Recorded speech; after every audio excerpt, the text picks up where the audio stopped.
welcome back to Métropole Grid. My name is Andre. That's Nanako the Cat. Hopefully you're doing well. It's March 4th, 2025. It's a Tuesday afternoon. So I had some folks over yesterday in the space to play some of our weekly Arkham Horror. And so I had to move stuff around, and I had to take these like bars that were mounted there to have like webcams on, and I leaned them against the door over there. And I think Nana touched them and they moved. So she's pretty sure that there's some sort of creature living in there, but it was just gravity, I'm pretty sure. I don't think there's any creature in that corner, but she's frosty. She knows something could be there, and it is her job. It is why she is on the payroll, is she mouses. And so there must be something down there, and she'll be the first to tell you if there is, okay? So we can watch that unfold. Is that a cat full screen now to show cat? Hold on. I don't have a full screen setup on this setup. The best I can do is just this. Okay, hold on. Enhance. Hey, Nana. Hey, Nana. Hey. Nanako the Cat.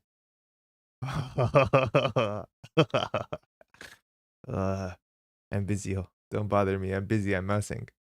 Hopefully everyone's doing well. She's very good at her job. She's very good. She's the best we have.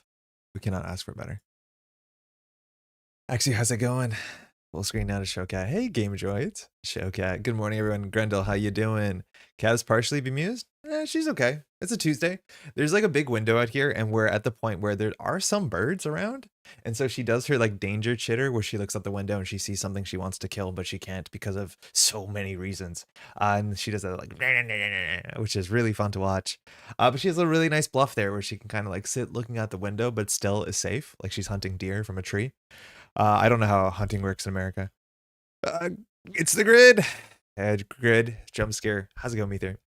Team Cap, yo, not Yeti, how's it going? I saw your post about like Cleaver Cope, and I'm on board for that bet. I'm excited to see how it rolls out, that's for sure. I could see either side, but I'll take a stance for sure. How you doing? Hopefully you're well. Hey Garrett, hey Andre, I've been playing Netrunner for about a year now, and I started watching all your content about 9 months ago. I went out to my first local gathering 2 weeks ago for CTK and came in first out of 14 people. Whoa, that's a big event. Just wanted to say thanks for all the wisdom and insight I've learned from watching. You're very welcome. That's incredible. Well played. I don't know what you ended up playing or where you're playing from, but well done.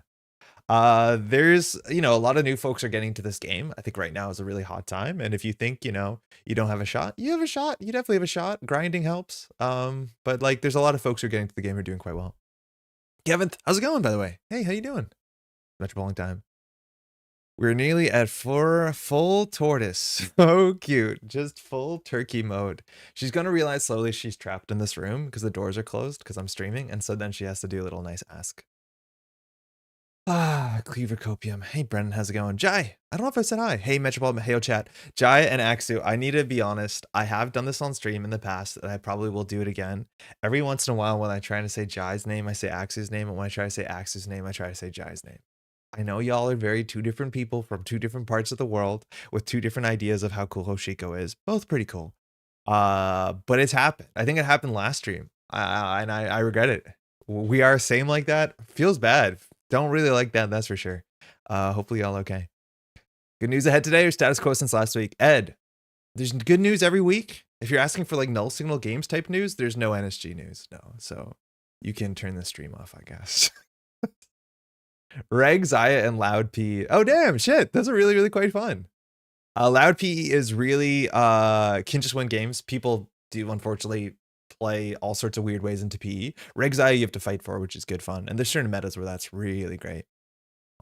We're all homies. I can't get past the second boss in Beneath Aresa. Oh, Brendan, how's it been? Yeah, we did a stream. Then I'll let you out in 1 second if you do one more loop. We did a stream on Friday on the Crash Space Grid, which I might just boot it up on Fridays if I have some time. And we did a playthrough and explaining Beneath Aresa. Beneath Aresa is this like Slay the Spire like card game. It's technically 3D. And I explained the whole game. We did a whole run of it. It took 2 hours and 45 minutes for a single run, which is because I'm slowly explaining everything. I'm also playing my worst class, which, hey, it still goes pretty well, let's say that. But it was a lot of fun hanging out in chat. So if you want to watch that, learn what this game is. Mind you, this game is made by a very small studio here in Montreal. It came out 2 years ago, and I think this game is way better than the Steam reviews say it is. So you can check it out if you want. Again, youtube.com/CrashSpaceGrid. The link will be in the description. Brennan, what class are you playing? I got also messages from Pat too, who's been playing it, and I think he's been enjoying the Gunslinger class and the first class. The second class too with the counters is my favorite, and I'm doing a run with them right now on like Ascension 6 or whatever, and it's just been the most fun. Just really, really fun. Tragedy, my top 2 games of all time, Netrunner, Guards of Atlantis 2, is not having connected with most of my friends is ongoing. Thankfully, numbers 3 and 4, Spirit Island and Marvel Champions did. Hey, Mela. As in, like, they just won't play it? Because Guards of Atlantis 2, I think, is a MOBA, right? Like, you need 4 players. You can't play with fewer than that, if I'm not mistaken. It's been a minute since I've seen that game. Spirit Island is a game that I've only played a bit multiplayer. I play most of my Spirit Island games solo. I do think, though, it's probably like the first game I grab if we have people over, because I think people want to play something different. Nanny, you want to get out? Hold on one second. You want? Yeah. What's that? Hi, little friend.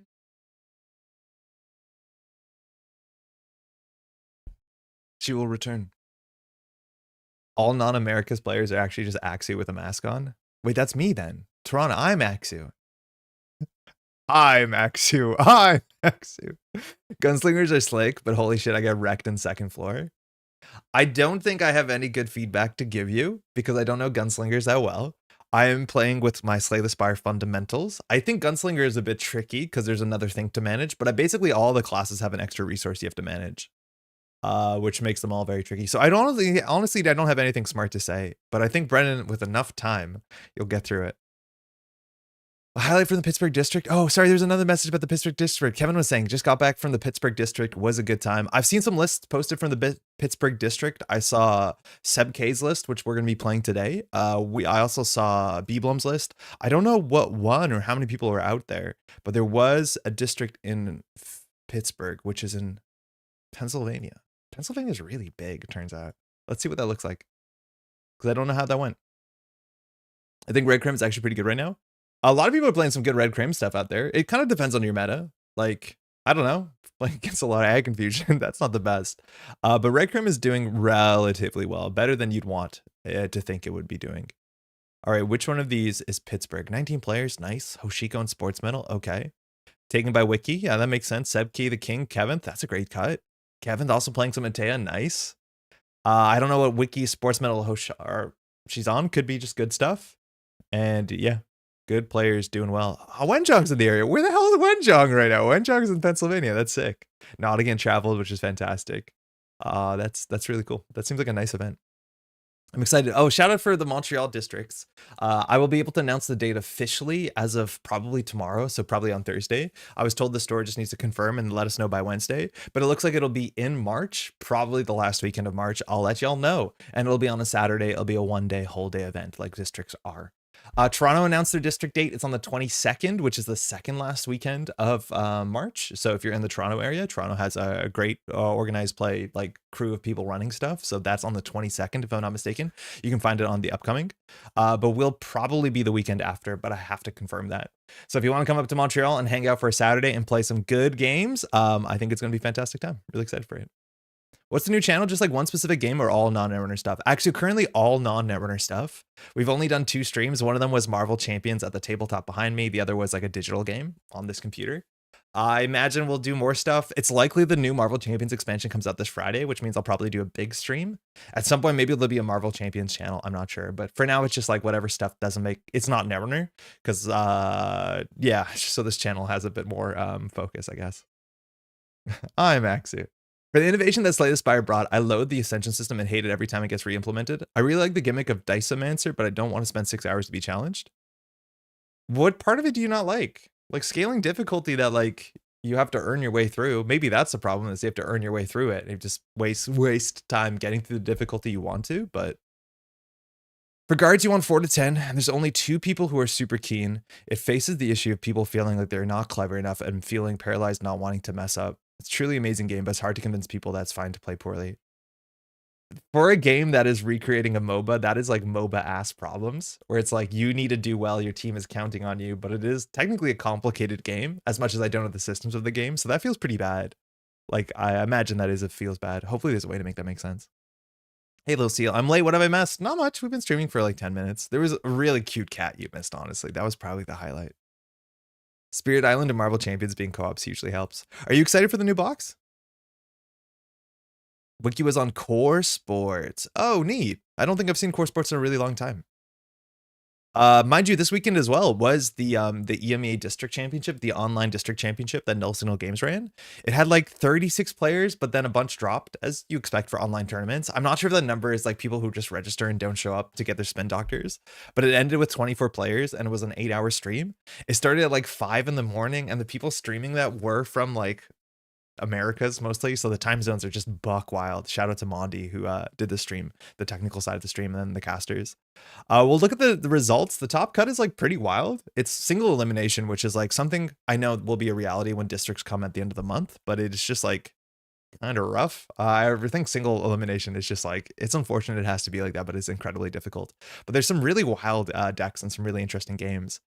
Shout out, I think Axie was playing the sort of like core damage Asa group, which I'm convinced is still better than core damage PD, because PD's ability is incredibly relevant in that identity ability, but makes a top cut with it. It's really, really cool. The King and Wenjung were also on core Asa. I don't understand that. Why do people think core Asa is better than core PD? Because Asa group has like one cool trick going on, which is fully operational. And if this doesn't work, like you're totally cooked.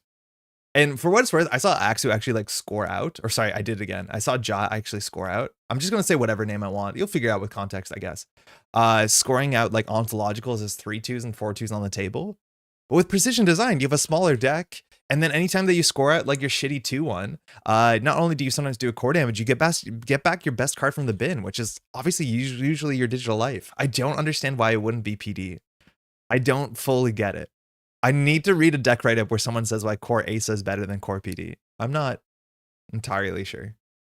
Trying for a nap ASMR to sleep, Mr. Good. I'm going to yell a bit. I missed the new channel Marvel Champion hype. Hey, Mel. Okay, perfect. Yeah, that might be on Friday. If we get it, which we're not sure if we get it. We think we get it, but we don't know if we know.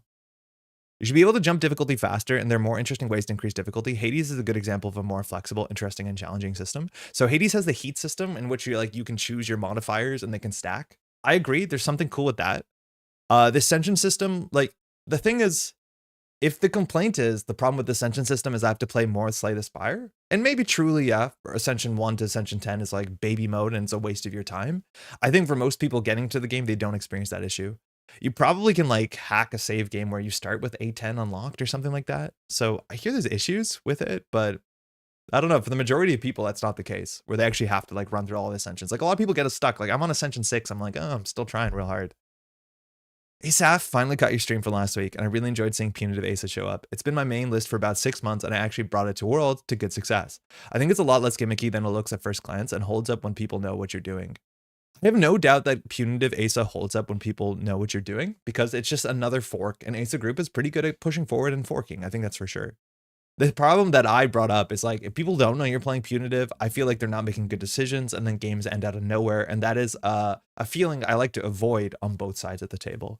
I've no doubt it's a powerful thing. We've seen back to like startups of like 2-3 years ago where it was like, oh, this is our Mirror Morph Punitive deck with like, I guess that one had Clearinghouse, so it's really trying to hurt you. But it is just like, it does have, it's more potent and has more of a direct game plan, like a focused game plan than like Snare HB. But there's still parts of it that I don't know if I can get behind. I'm glad it's working out for you though. That's a cool deck archetype. Jai says, I have a hyper competitive friend who doesn't want to learn Spirit Island because it's co-op and you have so much more experience. The most optimal play is for you to backseat everyone, and it's intensely frustrating. Yeah, Spirit Island is very unique that unless you are like giga good at the game, you actually cannot backseat because there's too many things going on. And your opponent is like choosing to draft cards in hidden, like you just can't do it. I know a lot of other cooperative games, that's an issue, the sort of like quarterbacking problem where you can tell your friend what to do at all times if you're a better player. Like they don't even play the game of Pandemic, but Spirit Island is a cooperative game where a lot of people don't have that frustration. So sorry about your frustrating friend. I lost every single runner game on 6 points at the EME online districts. Sorry, Lucille. Actually, was TOing. Yeah, I meant to say Jai. I've done it again now. Very excited for Agents of S.H.I.E.L.D. We all want to throw giant ships and planes at people with Maria. The release date here in Italy is the 30th of March. Oof. Okay. We honestly don't know what it is in Canada. It might also be the same. Apparently, everyone's getting a different release date for no reason. Well, whatever reason. Hey Joe, something I don't like about Ascension is that if you can push some specific strategies out of viability and the restrictions build up, and then there's a feeling you need a max Ascension to be complete. Whether like some parts of the game are just not viable at hard or Ascension levels, I imagine that happens, but that happens inherently with all card games, right? Like the majority of cards in Netrunner don't see play at the highest competitive level. I do think that's an issue that you see in a lot of games. I think Blotcho, that opinion gets voiced a lot, where like the highest levels of difficulty of Blotcho really pigeonhole you in viable strategies, and they're not often the fun viable strategies. I don't know if that's the case. I don't think Ascension 20 is like what you have to be playing. I've played a lot of, Slay the Spire and not really touched the Ascension levels. Honestly, I was a 0 Ascension level player for a really long time and just get to play goofy fun stuff, but it's up to you, I guess. Having played in or run like 10 single elimination cuts is totally not deep at this level of play. What do you mean? Totally not deep? Because fully op, I just don't think fully op is enough. Like, you get so much value from PD that like fully op is just not enough, I don't think. The aggressive players are going to force the fully ops not to do anything. Corace's best gimmick is being able to jupe stat from hand. Everything else flows from there. What do you mean jupe stat from hand? How do you jupe stat from hand? Well, you can do that. You have red level clearance in PD. What are you doing to jupe stat from hand? Wage workers? Because you can install the agenda, install the jupe stat, but you still have the fast events. Are you like playing biotic? Because I guess you can still do that in PD. You have RLC, but I don't know. Disomancer has 9 classes. It's much easier and the same 20 Ascension levels, which amplifies the problem as compared to SDS. Is Disomancer the like hand-drawn one where you can change the values on things? Disomancer Steam. Oh, you're scoring the 2-1. Yeah, just red level clearance it. Who cares? I played the demo of this one and I found it very confusing.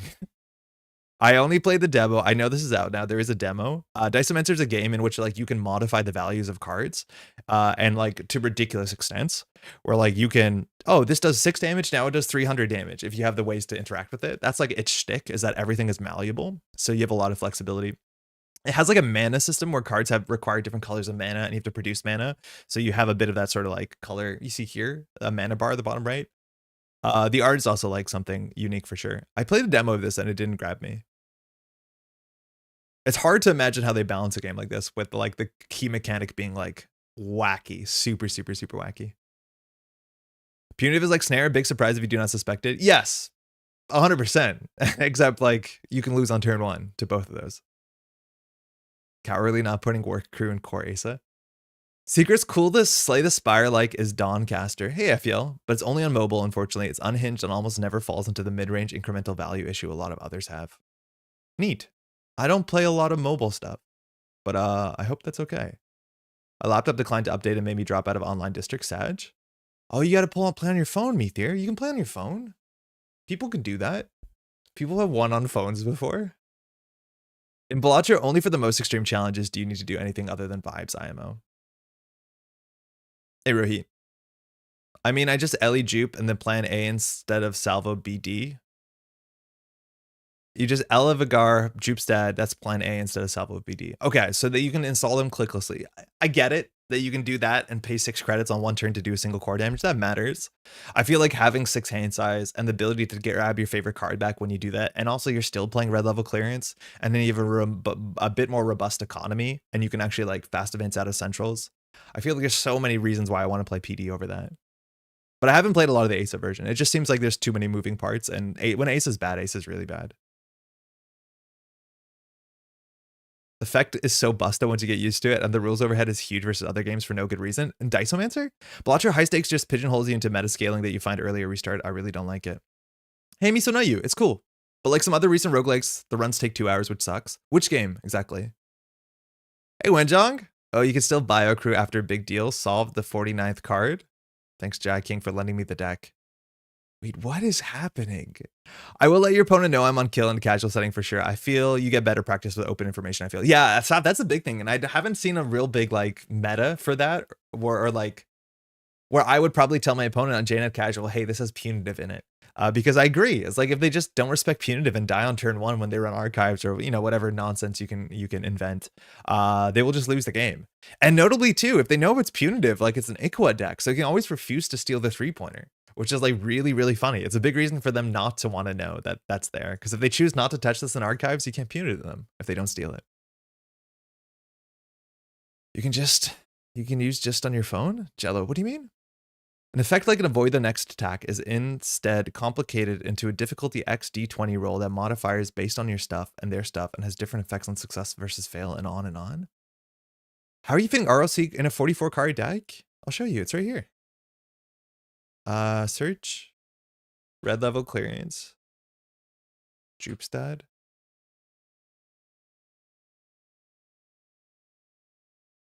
Because you're playing YDL anyways, so RLC is totally fine. You can click list to get the Jupstad out, and you play 44 cards. That seems fine. I like it a lot. This is also just like tempo, and when you play this on click 1, they think you're playing Shoot the Moon, so they face check aggressively into your Jaguar Undy. It's nice. I like it. I'm an SDS truther, A20 grinder, so I guess I'm biased. I really need to find a runner deck I click with. Just been a bit mess since Worlds. Yeah. I don't know how things are. So like we're seeing a lot of players play weird things and do well enough at districts so far, which is pretty cool and pretty exciting. I feel right now from playing casually, there feels like there's a big jump right now between the tier 1 decks and the tier 2.5, 3 decks. Like the goofy decks and the big decks, it feels like there's a big power level difference. And I think that mostly is like Virus Hoshiko, Ice Destruction Hoshiko, all this sort of stuff is really difficult to deal with if you're not prepared for it. I think a big part of this meta is if you're playing a deck with 0 Maviruses versus 1 Maviruses versus 2 Maviruses, oh my god, is it such a big deal. I don't think you should leave home without 1 Mavirus, probably 2. Shout out to Augie, mind you, who won the EMEA district, and the response in the deck, like people were bringing all these cool decks to the district, you know, like people are playing Nuvem and Atea and all this sort of great stuff. And then the winning line is playing, you know, 44 card precision design, and the answer is why this deck is good, and you can hear the interview at the end, is because it can play 2 Mavirus. And then when you can score an agenda, you can get a Mavirus. And that's correct. Like, that is genuinely it. It is so important in this meta, not only to play Anoetic Void, which is hard to deal with, but just play like 3 Maviruses and be able to recur your Mavirus, you know, when it actually matters. And yeah, Augustus has a really good point there. Like, so much of the meta, that is the most important thing. Which is like, you know, where all the really exciting stuff, maybe you can find a deck where that also lines up with your game plan, but like when everyone comes with their like really cool trick shots and or like not trick shots, but like trick decks, and at the end of the day, it's just like, yeah, play PD again, put Mavirus in it, probably put another MIC. I think the Hagens are really good right now, but I think there was a discussion to cut the Hagen for another ice. Pretty good. David, I'm doing okay. My buddy was playing a variant on this deck last night. Oh man, chat delay. I don't know which variant. I don't know which deck it is. Hopefully you're doing well, David. So surprised to hear you say that, Andre. This meta feels very flat. What do you mean? So my problem is like, I think JNet casual, it's maybe not competitive. When JNet casual, when I show up with a pile, it feels like really, really, really rough. And I think it's the subsection of decks that can just like deal with ice somewhat trivially. Where like most of the bad decks that I build and other people build too, is like you're trying to make your ice super relevant and you can't make your ice really, really relevant.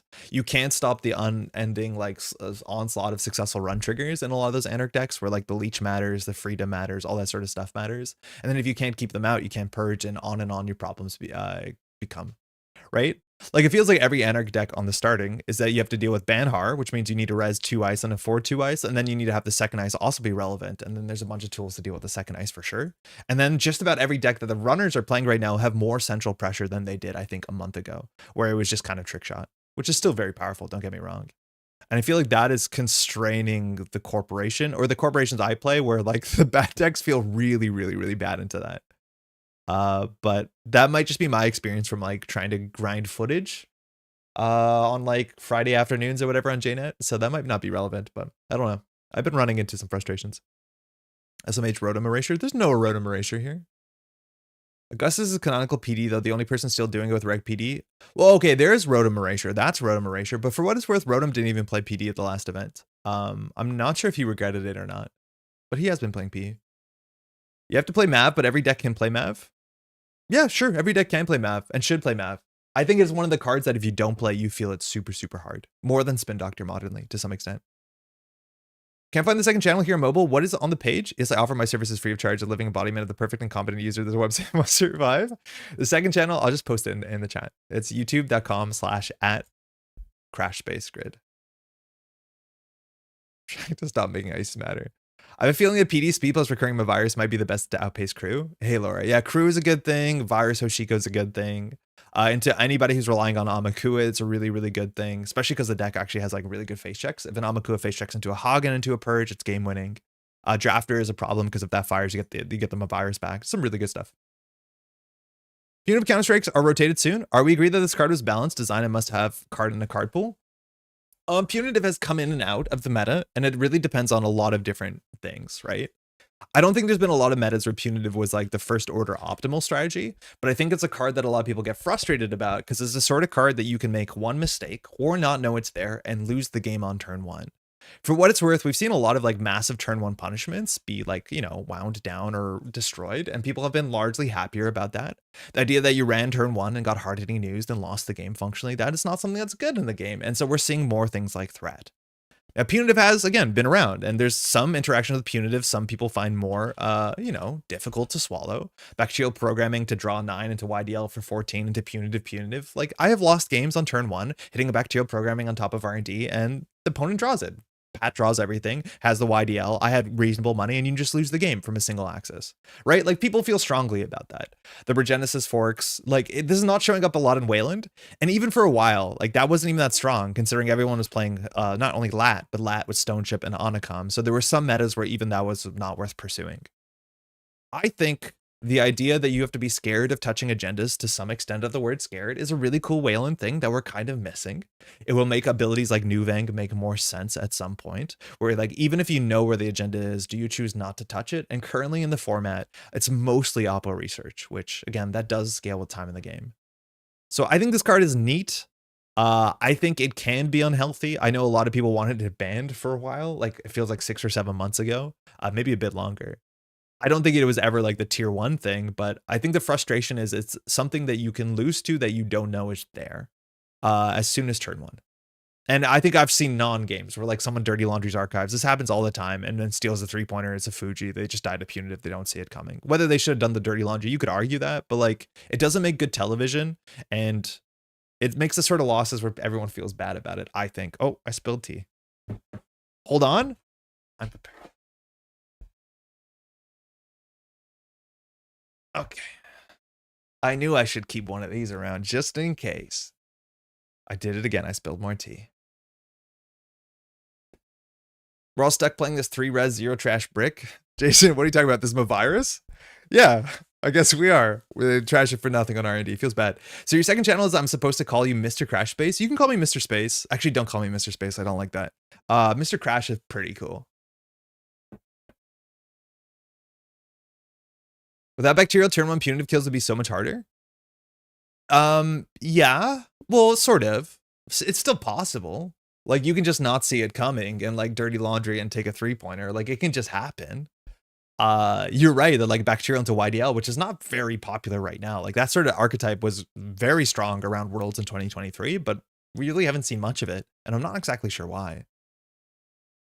Someone died in NPC top cut on Reg Xia into punitive turn 2. Which an NPC event though? Flatlining runners feel so hard these days. Was testing CityWorks outfit and just couldn't get it to work. It seems kind of tricky right now. And for what it's worth, like everyone and their dog is playing Onacom. Like Onacom just seems to be everywhere. It is kind of the most popular Anarch console. Some people are playing Criminal. And Shaper, it still sees some amount of play. Not everywhere, but some amount of play. So that's not great. You have Audrey, Imp, Steelskin. Like, there's so many other ways to incidentally deal with these sort of things. So that's not easy. Class Act shows up now in like 2 out of 3 factions. Like, the Don't Die cards are like still just getting played because they're fine. That is kind of wild. It is just kind of wild. On its own, like, Punitive is not even like a bulletproof thing against Steelskin. If you see it coming and hold Steelskins, even if you hold a single Steelskin, right? Like, technically you should end your turn on 4 cards in hand, because then 75% of the time you survive double Punitive. As soon as you have 5 cards in hand, your rate actually of surviving goes down, which is a really cool little problem to run into, but it's a thing. Hey, Sindarian, Bacterial feels like a bigger issue than Punitive. Yeah, I would say I would agree with that. I think Bacterial seems like an issue for a lot of other weird reasons where the game just halts out of nowhere. Doesn't make good television, correct take. Yo, Sansan, how's it going? I'm assuming CTZ. How you doing? That's like a thing that we have to keep in mind you, on this channel and like when filming games. Like making bad television is something I don't want to do. It's where like I don't put snare a lot of times in like an outfit deck, because if someone doesn't see it coming and they run and they just like die to snare, it's like, does that make a good episode? Like a little section on the deck dive? Like probably not, but it's probably a good thing to do because it's good. Outfit doesn't like punitive because Outfit gives the runner too much money. Give them tags, bag them the older way, you'll be fine. I would argue, and that's what we're doing today, mind you. We're going to be playing more Modernism today because it's been like 3 months or whatever. We always play Modernism, and there's been a couple 2 Modernism like decks that did well in tournaments this last weekend. But I'd argue one of the issues we're also running into is that like ending someone's line with meat damage in standard is very, very difficult. And that's because this is just now a 3-card combo functionally.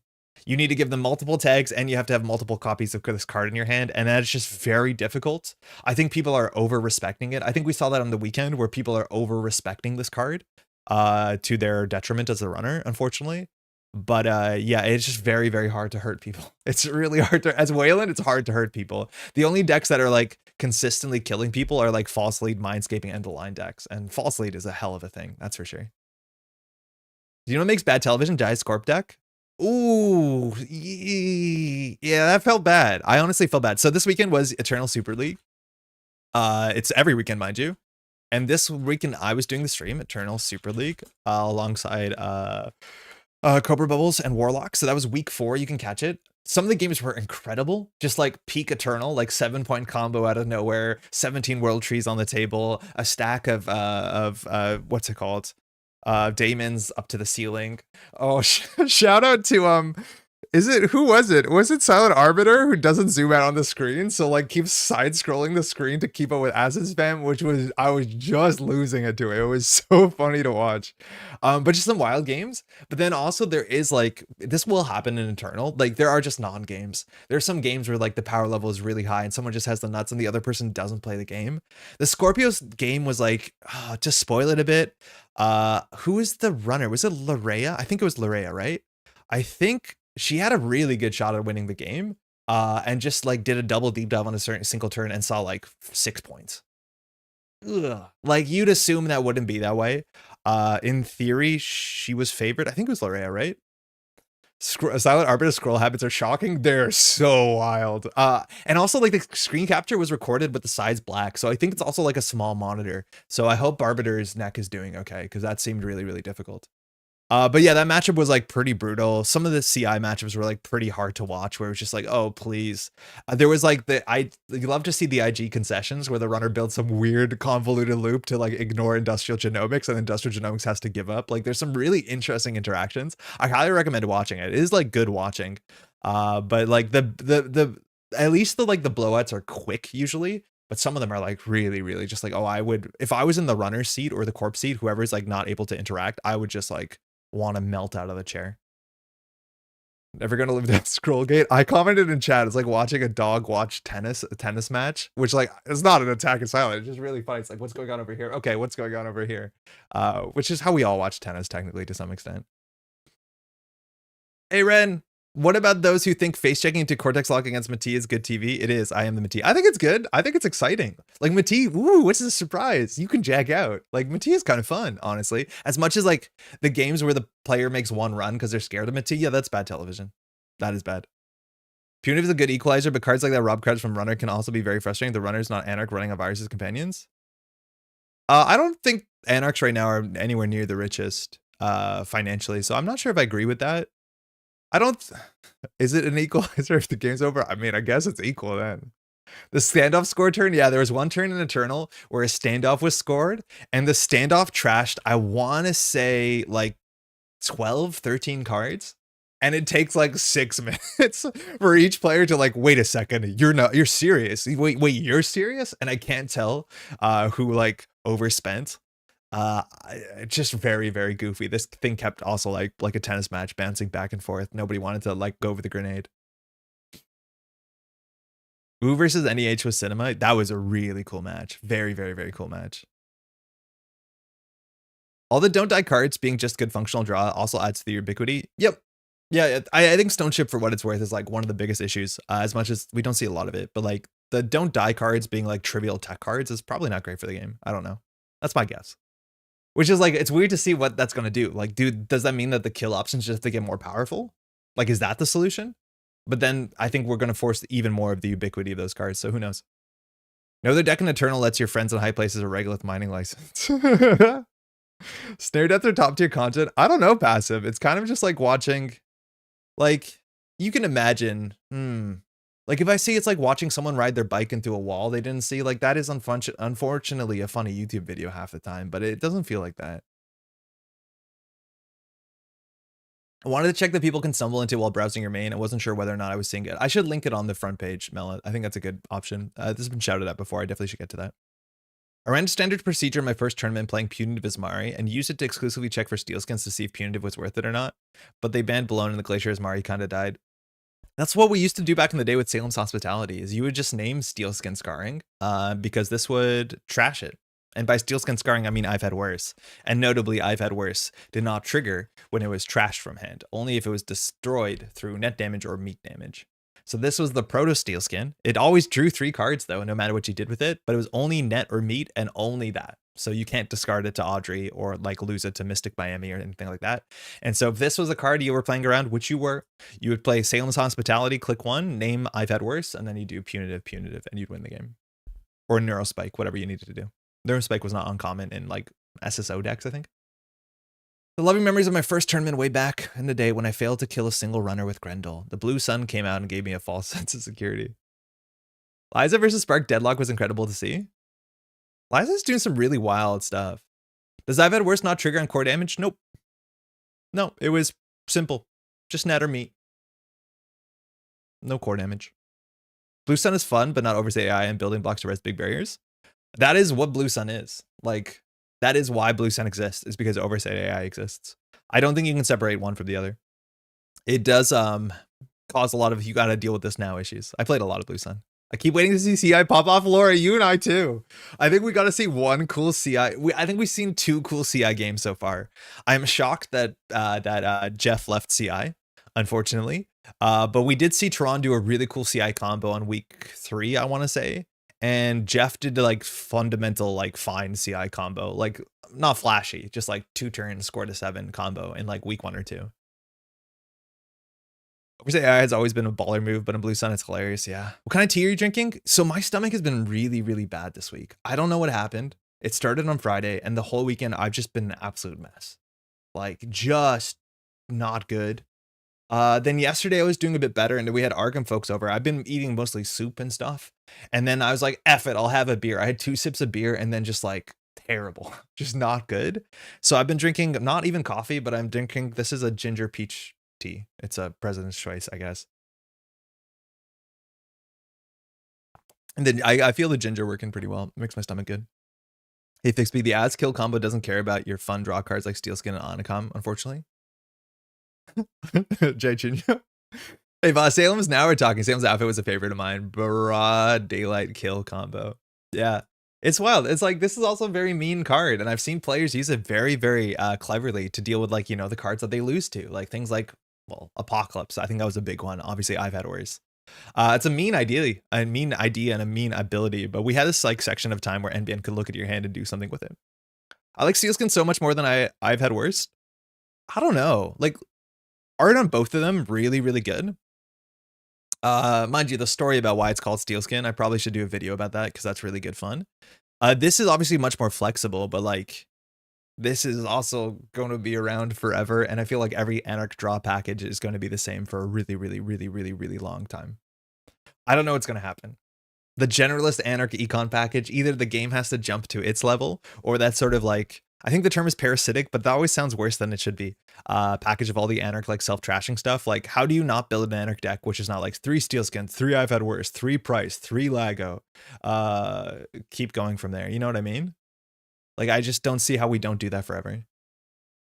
People breathing as Maria's as is always making me laugh. Oh shit, I'm wrong. It's not the J Chinyu deck. Yeah, no, Yeti, I think you know this issue too. You can't call as Maria as. That doesn't make sense. It's like calling Asa Essa. It's like, no, you gotta do something else. Wild speculation, Blue Sun, near print elevation, synergy with Antil. I don't think it really has synergy. You need the last part of Antil for it to be good, I think. Ginger's good for the guy. Yeah, for sure. Is 0 Point agenda design domestic sleeper standoff Jinteki NBN good? Did we have one? NBN didn't have one. Is it good? honestly kind of cool. It's like, it depends what's in the game, right? Like there's some downsides built into this sort of thing because it is a small agenda. Back in the day, we had a card called Turntable, which when you steal an agenda, you can swap it from one in your opponent's score area. That's a problem. So you didn't often run small agendas. Currently, we have Hermes, stuff like that. Things like the companions as well care about this. I actually kind of like 2-0 agendas because it basically makes them like a triple operation that the runner can interact with, right? Like we have triple operations and triple operations can be messed up.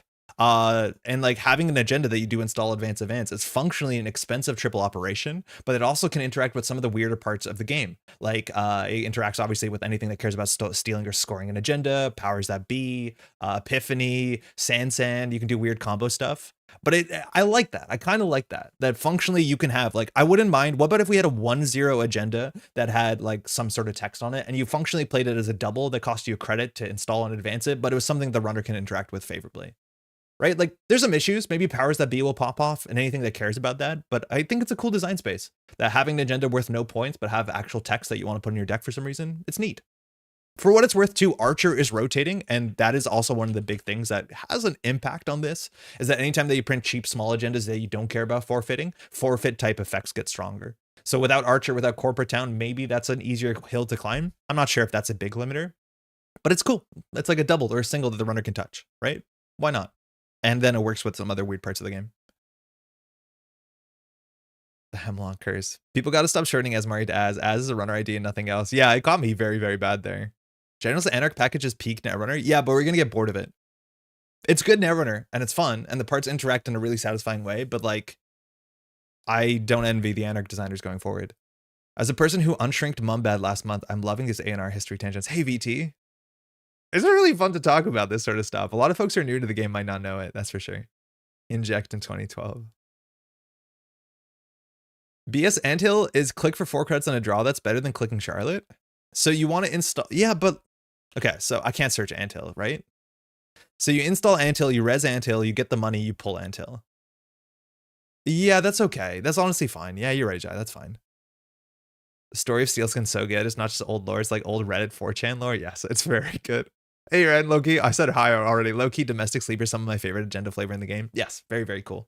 Now, I remember being frustrated about this, like being across the table where your opponent's on 6 points of the domestic sleepers and you have 1 turn to win. That feels worse than like them not, like, I don't know, knowing they're going to win anyways because they have an agenda in the remote server because you can't interact with it. But I remember exactly being in that position in the lunar cycle when I was playing.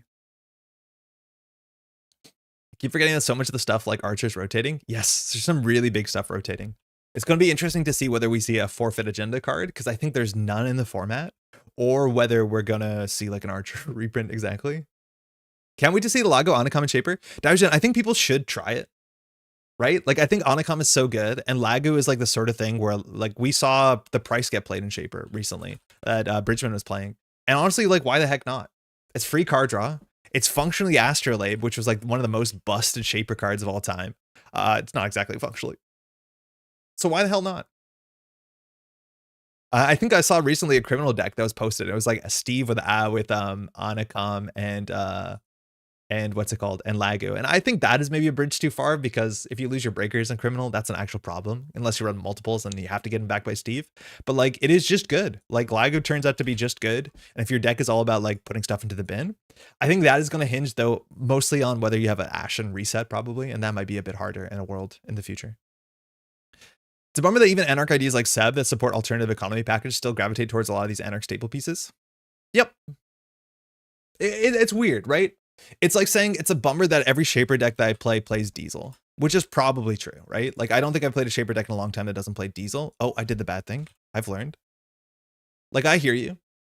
The Anarch, though, is just like more slots, and they just all work well together. It's like Steelskin and this, and then moshing, and then maybe you play the price, and like they all just synergize so well together. Like, it just feels like a silly idea to play Lagu and not play Strike Fund and Steelskin. Like, it just feels silly. Then as soon as you're playing Strike Fund and Steelskin, it'd be really silly not to play moshing, and so on and so forth. So either part of that has to be disassembled, so that it seems like an actual choice, because otherwise it is just a lot of cards. That is the core of every Anarch deck, and it feels like all Anarch decks are like 70% the same cards, which is kind of true for other factions, but this one feels the worst. I don't know. Is the Anarch package that powerful? It seems like outside of Hoshiko, you still need a bit more draw. You can add a bit more draw, but like, Laura, let's do some research here, right? So let's go to factions. We'll go to Anarch, and then we'll look at the other decks that are working, okay? So we want a 2025 deck. This is the noise deck. This one will probably be a bit weird. Edward Kim. Let's look for the standard decks. Like current ESA. This is, I just don't know. Freedom. Okay. This is from Scott's. Zombie Freedom from Worlds. Hoshiko, of course. Well, let's not look at Nat for a second. Let's look at a Quetzal deck. 7th at London Regionals. Look like Reina. Mind you, this Reina deck is a Hoshiko deck with the ID change, so bad starting point. 15th at CBI Pod. It doesn't say the name of the people here. We probably should. But you notice all these decks have the same cards, right? Like Strike Fund, Steelskin, okay. This one is not playing Lagu or any of the other stuff. Like this one is a bit weird. And it is out there for sure. Like it's doing strange stuff. It has Patchwork as the console, which is good fun. That's another really fun card. But it's not playing all of the package, so this one's strange. ESA plays all the same cards, of course you do. Steelskin, Strike Fun. You don't play Lagu all the time, so you're on Nuka, but you're definitely going to be on Moshing. Of course, you're going to be on Banhar, which like it's just so many of these cards are synergistic. It's like, are you playing Banhar? Then you should be Steelskin and Strike Fun. Okay, that makes sense. Then you should probably play Moshing. Then you should probably play this, and on it goes. But like Steelskin, Strike Fund, Price. This one isn't on Lagu, but there's a bunch of Freedom decks that are on Lagu, but it is what it is, right? Like they just work so well together that it's hard to extricate the things. Same idea, same deck, same idea. Strike Fund, Steelskin, Price. I haven't seen a lot of Lagu, honestly. Very little Lagu in these lists. So I guess so. Anarch Draw Engine, Wildside plus adjusted chronotype. Would you rather play 6-point Sleeper or 6-point Alice token?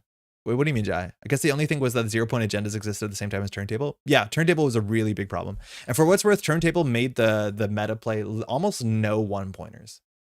Like 1-pointers just did not exist in the Turntable meta because it was so much of a liability. I think the only 1-pointers that did see play in Turntable meta were like making breaking news and hostile takeover. I don't think there was any other 1-pointer that saw play. Talking the new cards, my friends and I can't get our heads around Rising Tide. It seems like much worse than Cleaver, even the best case scenario. It feels like odd that it's not 6 of card, to be honest. Yeah, I think you don't want it to be a 6 of card because then your deck is pretty bad. My guess is that there is no Cleaver. That's what I said when it came out. It's like, I don't think we're going to see Cleaver because it doesn't make a lot of sense. I think it's functionally in a world without Cleaver. It's basically new Corroder that has a bit more interesting text on it. What's really cool about Rising Tide is I'm interested to see whether Rising Tide is going to end up in 1 of 2 camps. Is the Rising Tide type text? So let's go to Null Signal really quickly so we can see the card. 1 of 2 things is going to happen with Rising Tide is my guess, right? So one thing that can happen is that the Rising Tide text of this gets +1 strength for each type in your heap is going to exist only on Anarch cards, and we might see like a Mimic that has the same text. I don't know if we'll see a Decoder. I don't think you're going to see Breakers of all types in each faction. That's just something that NSG hasn't done for a bit. Or the other option is, are we going to see this text in every faction? Like Criminal is going to have a Killer that scales up, and then Shaper's going to have a Decoder that scales up. I think the Decoder is kind of interesting. The numbers can be slightly different, but I can't tell whether this is going to inherently be Anarch text or whether this is going to be like a sort of repeating theme text, which NSG has done a fair bit of that. Whereas like, here's an idea, but it's spread across different factions. For what's worth, System Gateway is closer to where like the identity stays inside the faction. So all the Shaper cards scale with all the cards you install. So maybe having cards in your heap is an Anarch thing. I can't tell, but I agree. In a world where Cleaver exists, this doesn't make a lot of sense to me. It really doesn't. Moshing, Trash, Steelskin, and Strike Fund generates more value than Stimhack, which is an effect we decided we didn't want in the game anymore. Yeah, it's pretty good. Consumer grade Rising Tide would cook. I don't think it does cook because you can just put other fractors in your deck. It doesn't need to be Rising Tide. Like this being consumer grade has no impact on the deck. You can just put whatever your worst favorite fractor is in the deck and call it a day. You don't need to have 6 Rising Tides. Just play 3 Rising Tides and then 3, I don't know, banners. I don't care, right?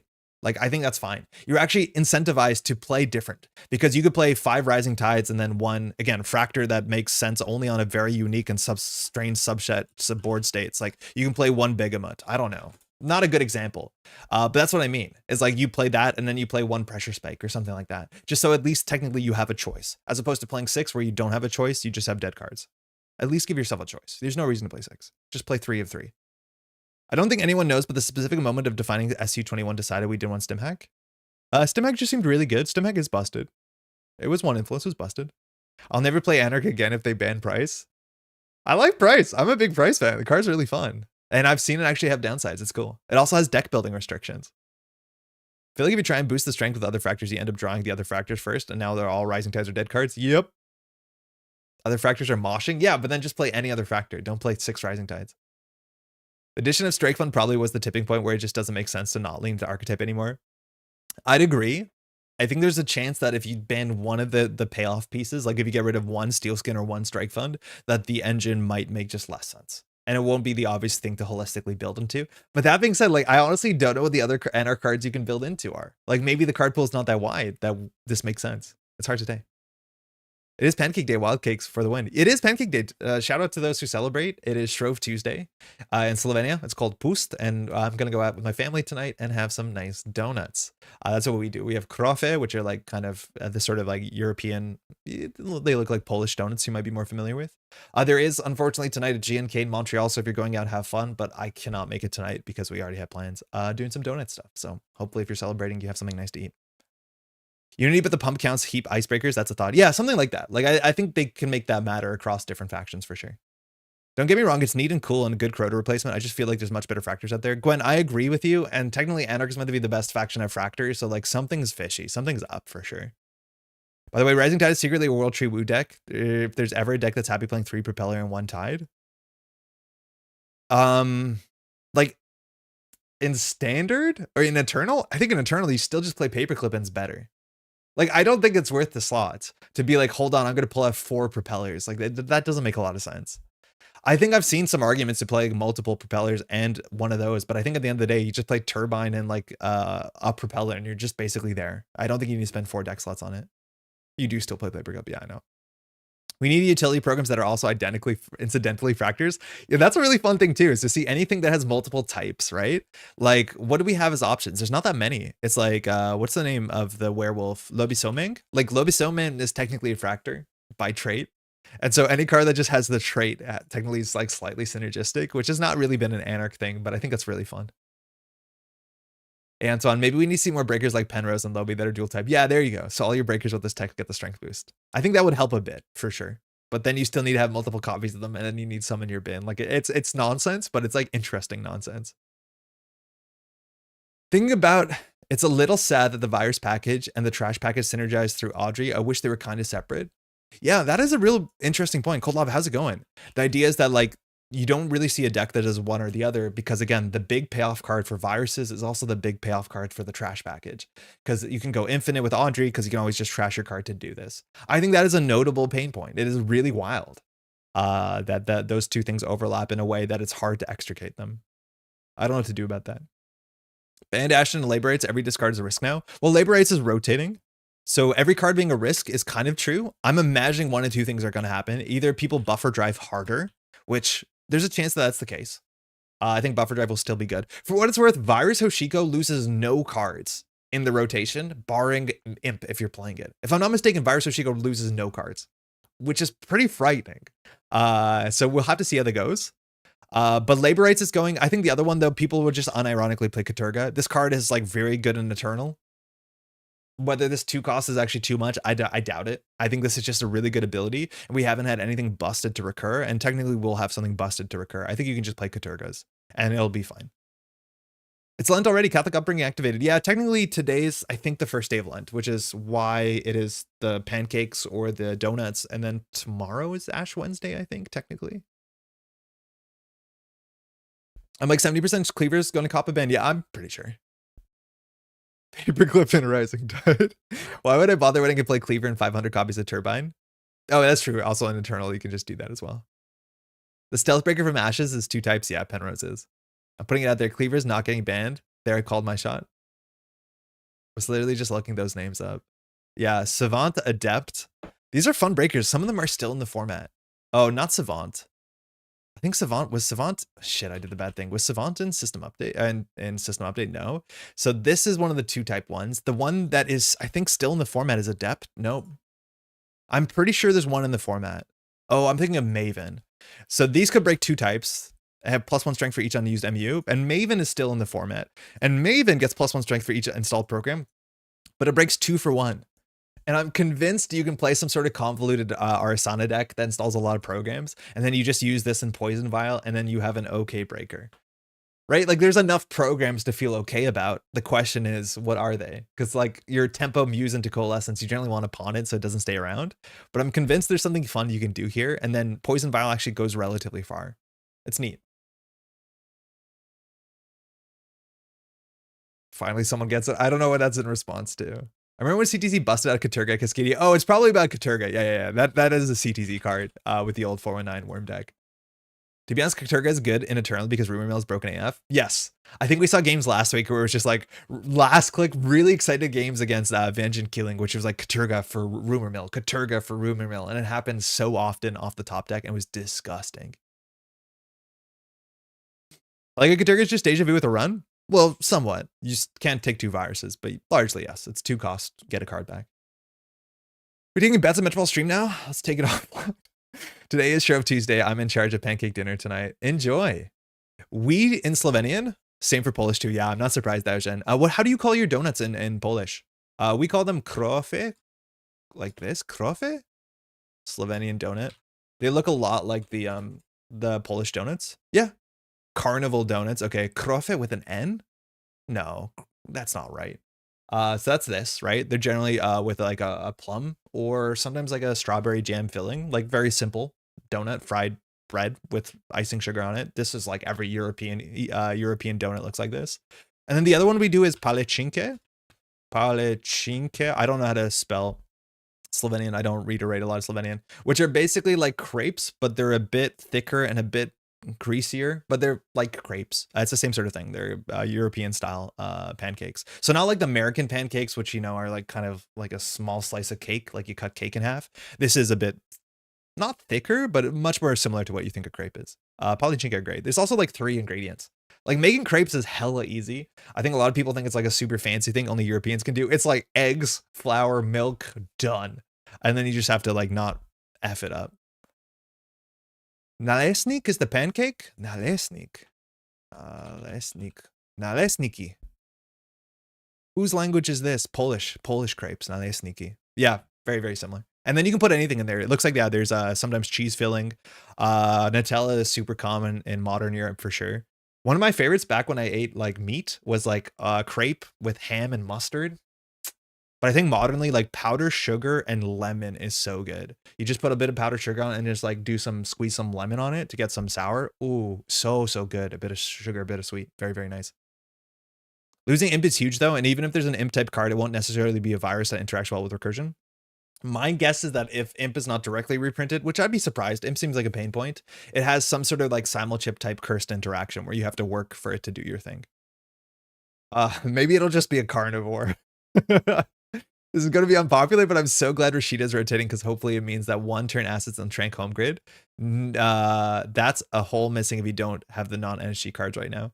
Yes. And for what it's worth, I think Anthill has been one of my favorite cards we've seen in a long time, just because it's so cleverly designed to be like a powerful Rashida type effect, but divided over 2 turns.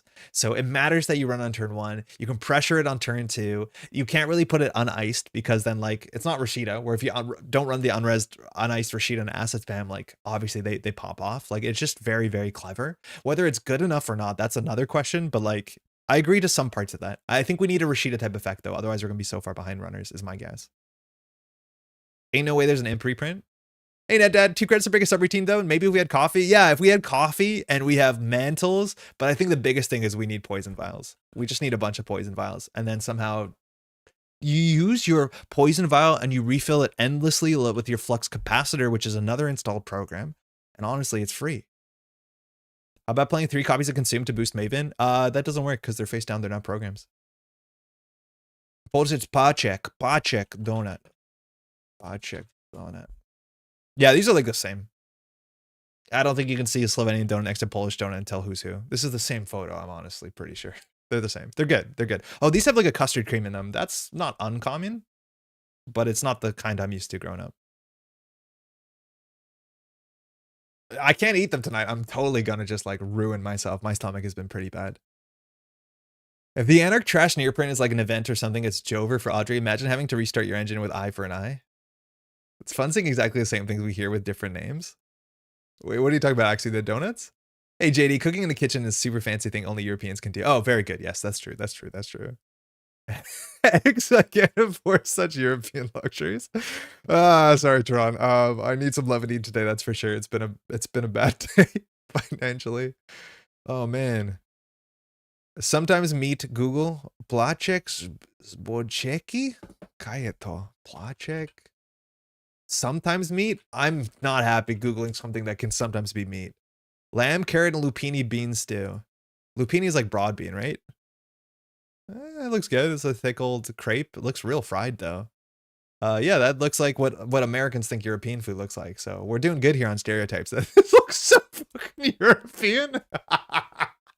This is the most European ass plate I think you could have invented. That's so funny.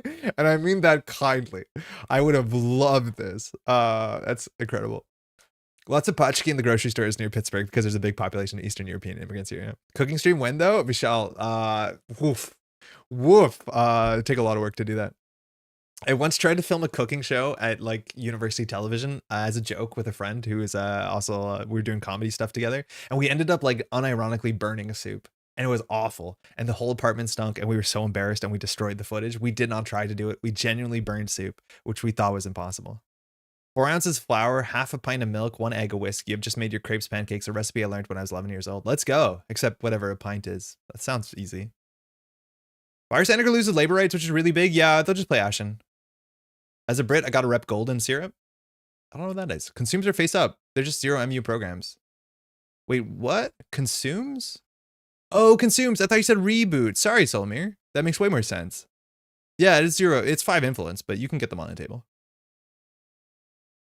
Flux feels like it's designed for a world where installing ice was permanent. It is when you're playing Shaper. Also miss Bones, Imp, and Prisha going. The acid game changes a lot. I don't know why Imp is kind of a non-starter when it comes to trashing assets. I don't know why people think Imp matters. This is the thing that comes up. It's like people are like, oh, Imp is going. It's gonna be hard to trash assets.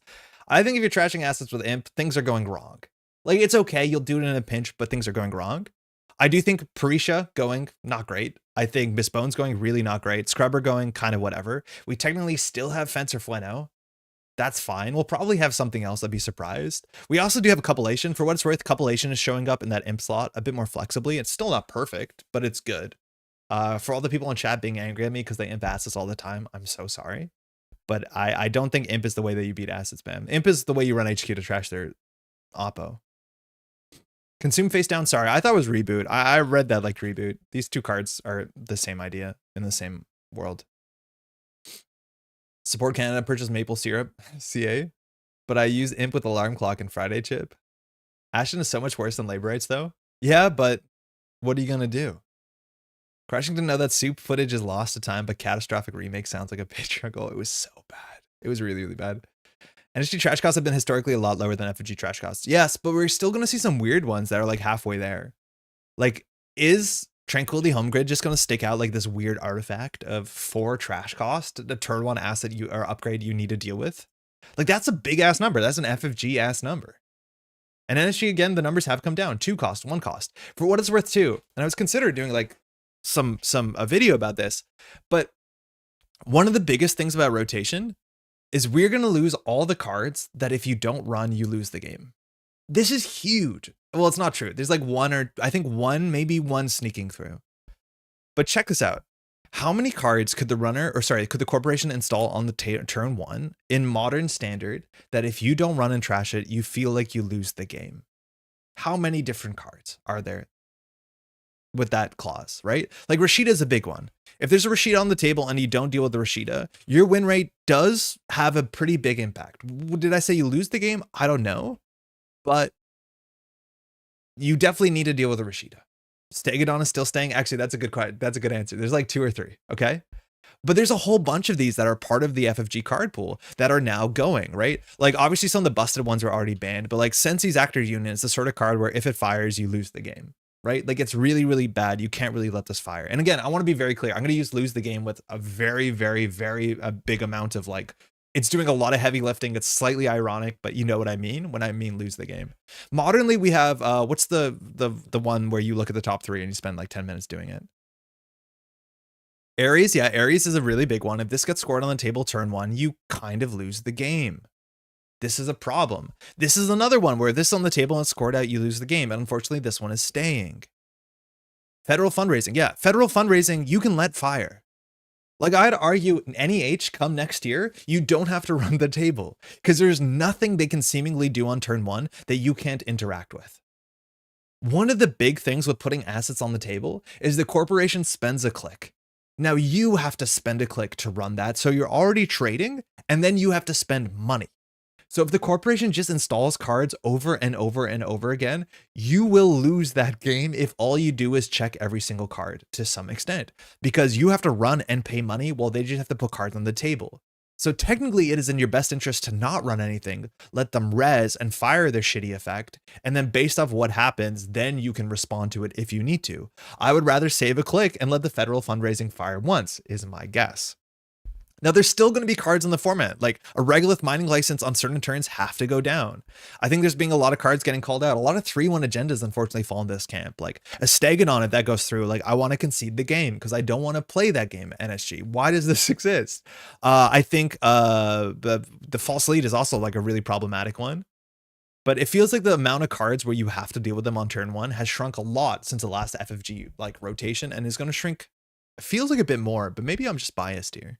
NEH is rotating. It doesn't matter about NEH, any identity largely. Eminent is a really bad one too. Eminent is a really, really kind of messed up one, where it's the same sort of idea. Like this is very, very swingy. They spend their whole turn and they get this effect and they get a free archer, and that will change. We won't have archer anymore. But yeah, this one also does feel pretty wild. NEH, you don't have to run the table because they just get a game loss. You know what I meant.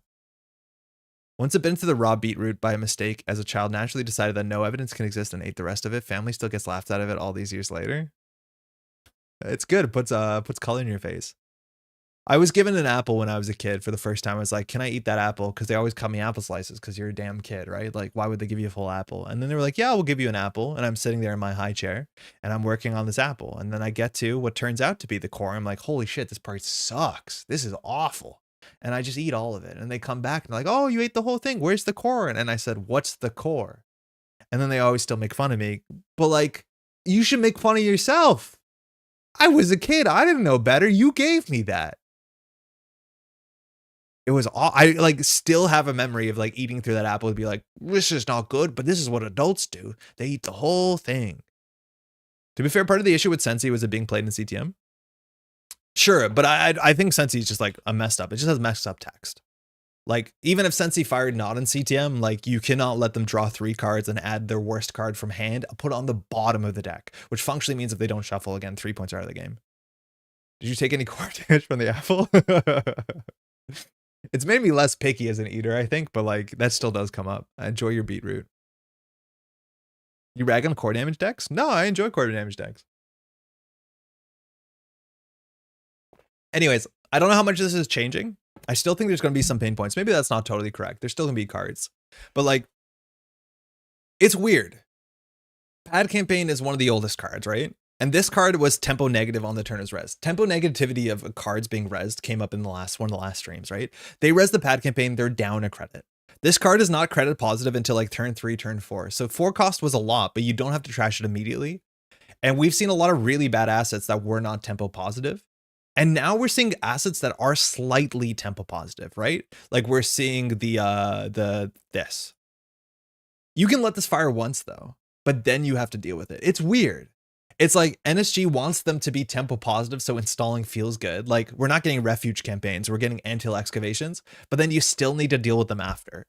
It's a very interesting fine line where it's like the card can't be butt on turn 1, but you also do need to deal with it on turn 2, which is like very, very different than a world of like Pad Campaign. I guess it's actually not that different. Well, like it's even different than Adonis, which like Adonis, you could let it fire once, don't let it fire twice.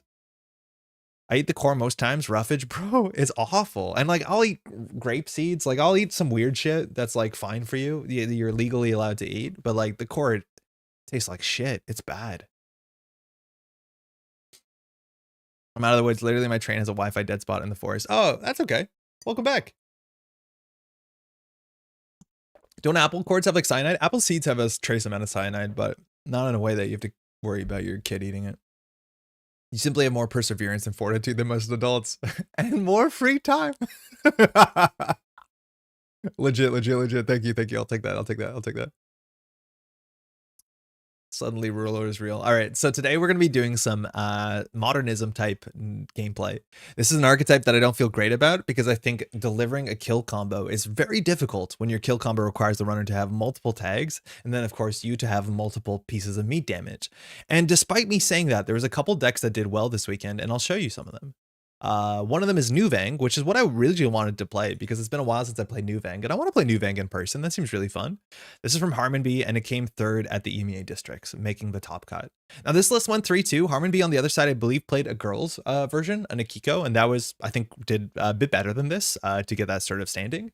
And this is Nuvem, so we're playing 54 cards, which is not great. You don't want to do that. But then we get 2 credits, hopefully, every turn, because when we play an operation, we can look at the top of the deck and just trash it. So our agenda suite is it's interesting. We have some 1-pointers, some 3-pointers. It's hard to say what our scoring pattern is. It's probably 2-2-2-1 is my guess. You could do 3-2-2 if you get a Basalt out, and Basalt is really, really powerful in Nuvem because it allows you some security and allows you to fire your ability wantonly once per turn if you haven't fired it. Only on your turn for some reason, Nuvem. No, I'm not sure what that's about. Take that, Essa.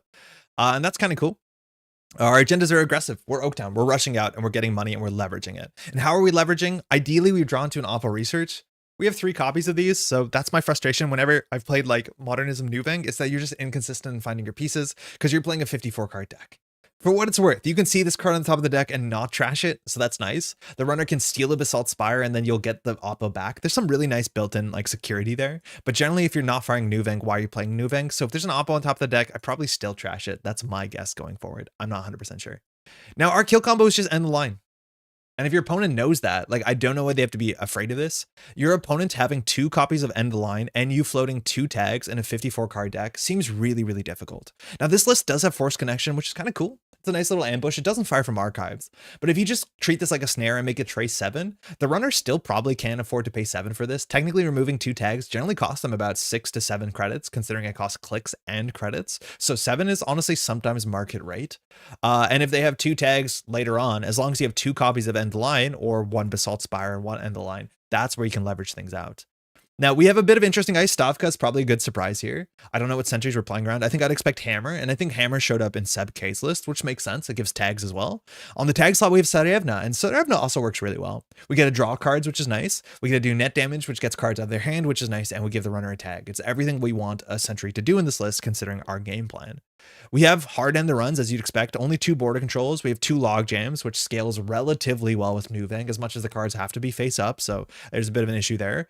Problem maybe is we're only running Run Mavirus in a 54 card deck. That feels rough in the meta, but if it matters, it matters. And then we have Treeline, which is just a relatively good ice. We're on 2 Afshar, and then all the code gates kind of suck a bit. 2 Descent, which maybe this is something you just have to play in Nuvem, and it is an expendable card, so you do get a bit more gas if you use it, and maybe this helps you with your problems. And then we have 2 Enigma. I'm surprised that we're not playing something like a Hordem, something slightly bigger. You don't see that much Buzzsaw. Maybe just cheap code gates is good enough to rush out. I'm generally playing Enigmas and resing it for, Hordems and resing it for 3 credits anyways. And you need a nice division of ice, because if you're rushing in a remote server, one of the best things you can do is have 2 types of ice, like Enigma into Boarding Troll or Enigma into Treeline is a good remote server to rush out your first Oaktown. We're on Armed Acid Protection. It's totally fine. I think this is low-key one of the best cards in Nuvem, and this card was so important in the final matchup that was broadcast. It's hard to talk critically without feeling like you're kind of attacking one of the players who played, which sucks, but I feel like when Nuvem is clicklessly getting 3 credits a turn, you need to stop that from happening. And I think that's the best thing Nuvem can do, is clicklessly gain 3 credits and carve the top of their deck. That even basically, despite whatever costs can happen, I think you need to run into Subliminal. I think Subliminal fired just exactly twice too many times during the finals or during the top cut, and that was incredibly pivotal. I think the runner might have been able to respect it, but this is a card that you have to remember it's there, because if Nuvem can clicklessly get 3 credits, that's a really good ID ability, and you just need to make sure that's not the case and they only have like an okay ID ability. 7 credits for Mercury for 2 tags. Meanwhile, Oppo. Yeah. Yeah. Well, I mean, for the runner to remove tags, not to give tags. If you're critical of play, that's definitely not an ad hominem. Yeah, like, I feel bad. I'm not competing. Like, I don't want to be like, oh, you did this wrong or bad or anything, because they don't. Everyone played great. Everyone played into the top cut. They did a fantastic job. I just think this card is like so important in the matchup. That is the most important thing. Had a really good time oracling for the King of Pittsburgh District. Super fun to see how he plays. Brandon's just an absolute treat. I've oracled for him in person, I think only once or twice, maybe. But I was really scared when I did it. I don't want to mess it up, but Brandon's just like the nicest dude. Let's give this a shot. This is really fun. Now, the other version of this, a deck like this, saw play in Pittsburgh. This is Seb K. And Seb K normally plays some pretty wild decks, which is interesting to see a deck like this that's pretty, you know, kind of old fashioned. This is like exactly modernism as you'd expect it. It is the outfit, which is, it does just give you some click compression. It gives you money. It gives you some good ice. So Trebuchet is still pretty frightening. And then, of course, Valenchow is pretty frightening. We're playing Wraparound, which is great into the meta right now. And then we just have the minimum viable product of border control and hammers. And hammers, again, makes sense with what we're trying to do. Hammer is also really good into the modern Anarch virus meta. It's 4 strength. You can't mess with this with Audrey too well or Botulus. Banhart has a lot of subroutines, just pretty good. Now, maybe I don't want to play this today because of the environment of the world, but this is another card that I've played before in Nuvem, because in Nuvem, this is a 6 credit swing when you gain 2 credits. I think that's pretty good. And then, of course, you have Oppo Research into End of the Line and Snare. So that's nice. Give them tag and take cards out of their hand, which is exactly what you need in a world where you only have a 4 meat damage swing. And of course, we have regulatory capture as our backup plan if the bad publicity, you know, works out well for us. This seems like, again, very old fashioned. The sort of Netrunner I used to play when I used to compete. To see whether this is viable to some extent is a surprise, but I'm very excited to see it because this is always great fun. Hey, Gyro. Would you pivot for Subliminal? Test name, please ignore. I don't know. I'm not sure. My guess is probably not. It depends on board state. Because this is the issue with a deck like this, is that there's no reason the runner can't run. I think the Nuvem decks where Subliminal has looked really gross as well are the sort of like Hyper Glacier decks. So I was playing at Crown of Servers against Juniper, and Juniper was playing this sort of Eminent Domain deck, which I think you see more out of Nuvem, where it was like Archer on R&D, Archer on HQ, big logjam on archives, and then you can't run. And that is a problem, because against this deck, there's no reason why you can't and shouldn't run archives. The punishment is arguably just Oppo Research, and at some point that's a problem, not always, and you can just clear 3 tags and say, like, you can't kill me. And that's the truth. Clear 3 tags, they can't kill you, is a big problem with this archetype if you understand the deck list. They can't. They just can't kill you. So you need to find yourself in a situation. If that's the case, and the runner can just run archives because they're running Amakua and they're going to be running all the time, I would not pivot for Subliminal, because if they're running all the time, this card sucks. And I think that's my thesis. I think they can and they should be running all the time because the punishment is very hard for it to be lethal. The Nuvem player really has to make it about the remote server and very, very quickly. And that game was played very quickly in the top cut. If Argus was still around, would it be viable? Hard to tell. Honestly, very hard to tell. With all the trash from hand synergy, Argus becomes less and less of a choice. And for what it's worth, Argus, I think people learned later on in its life that, like, you obviously don't ever take the tag. Just lose the cards. Just lose 2 cards because it doesn't exactly matter. My guess is Argus would not be incredibly competitive, but it's hard to evaluate that without seeing the card pool coalescing in a weird way. Like, would you play Funhouse Argus? Maybe. And it's weird that Funhouse doesn't see play in these sort of decks, considering these sort of decks are exactly where Funhouse used to see play back in the day. Emery did absolutely nothing in all of my testing for Pittsburgh, and I kept it in because it seemed good against Anarch and Inversificator. Oh, that's true. There's big kit players down in that area. And it did so much the day. Glad I kept it in. Yeah, I believe it. You know, B-Bomb's around, so you're going to run into like some kit.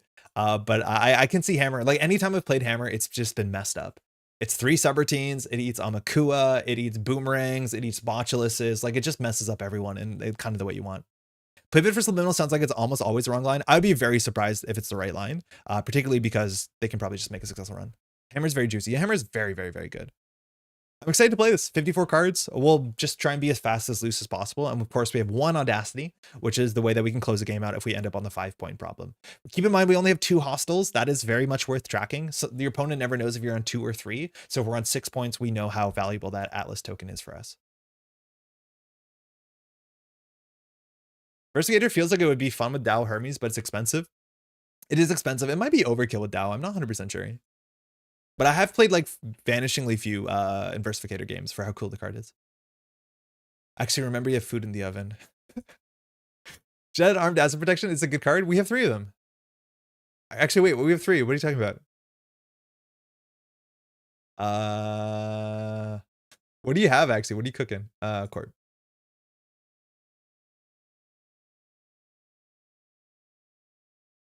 Yeah, so like Inversificator makes a lot of sense with Kit because like setting the code gates is not the outermost is very important for your ability. But I'm assuming like with Dow, you can just use Hermes and you can do other disruptive effects that you probably don't need to play it. Why are you playing Armed Acid Protection? Because it's totally okay in Nuvang. It is fine. It is legitimately a fine card. Obviously, all events get a bit better. Ooh, Seb, 47. It's been a while since we played against Seb. This is the Libs special. Thanks, you too. So I like this hand a fair bit. And a turn 1 armed isn't fantastic, so we'll hold on to it. But we have one of our, I think, 2 NGO fronts. It might be the only NGO front. Oven Pizza. Enjoy. We could ice up HQ turn 1, which is reasonable because it plays around just like a hot fursuit, which we don't want to happen. We have a Descent, which is also fine. We don't really have an event we want to play. If we play this, it's just gain 4 credits for a click, which like somehow that seems bad. It's probably okay. And then we can ice up Centrals and the next turn just score out the hostile. Unsmiling, unfortunately, is going to let Seb install a thing, which like that's a bad part about having tag ice, but Seb generally doesn't like hammer as well. This is 2 strength, which is bad because these are going to get crewed immediately. Okay, that got interesting. So if that's the case, are we on Archer? We're not on Archer, but we're also not on Eminent. Excuse me. Let's do it. It's a Stavka. It's gone. Look, not a hedge fund. So we'll put this on HQ, we'll put this on R&D, and we'll hold. So I'm hoping we score the hostile and then we get 2 ice to jam behind. Again, we're going to have an issue because all our ice gets eaten by crew, but at least taking tags with Seb can be a bit scary. Like, Seb can't safely float tags into this matchup. But also, again, we only have 3 payoff pieces for meat damage in our 47 card deck. That didn't feel great. It wasn't great, but we just need a modicum of credits here. This is going to be worse now where we res our Descent or Sarevna and gets blown up. I mean, okay, at least Oppo turns off Seb. This seems really bad. Low strength ice is bad. Bad publicity means crew is easier. We'll see if there's face checks here. But all this ice gets nuked immediately. Oops. Maybe we should have not ice Centrals and just push this remote server between 2 ice. That might have been reasonable too, just to do Descent Sarievna. I was worried about Hot Pursuit, which like, it's not very good for us if that goes through. But we'll see how aggressive our opponent can be here. It is on 2 credits and a bad publicity, which goes pretty far. And it wants the trash cards. And this Solidarity Badge does work. So if the Descent gets trashed, we're not too upset. I'd rather keep the Sarievna, I think. It's trashing it, installing him as Bones. Okay. See if it sees an Oppo here. Clicking the tag is going to be difficult for them. Oh, no further? I thought I hit that. Oaktown, not good.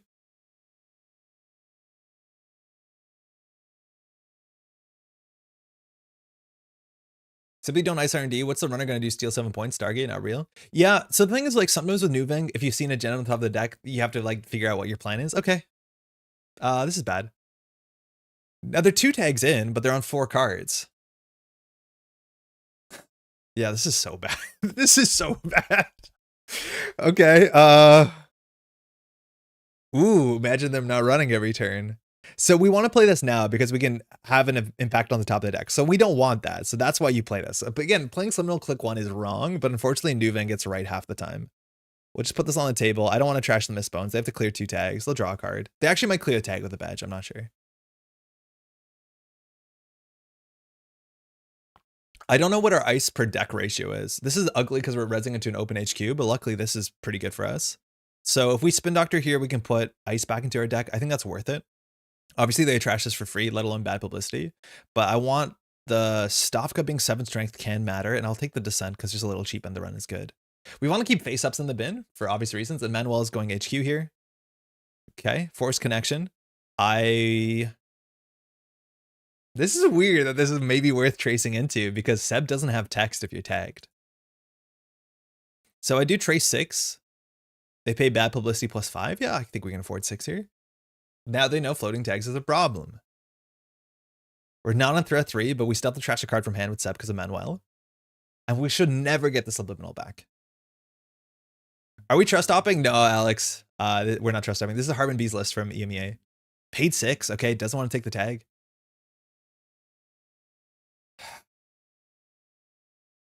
We're ending their line. So this sucks. We could just Audacity this and throw out the end of the line. We could tempo end the line that clears the tag. I think we just keep drawing. Like, that obviously is not good. This is obviously not good. Afshar, we need Afshar. We're not going to trash it. I hate that when you fire the ability and don't trash. Like, Afshar is okay for HQ because they need to crew it.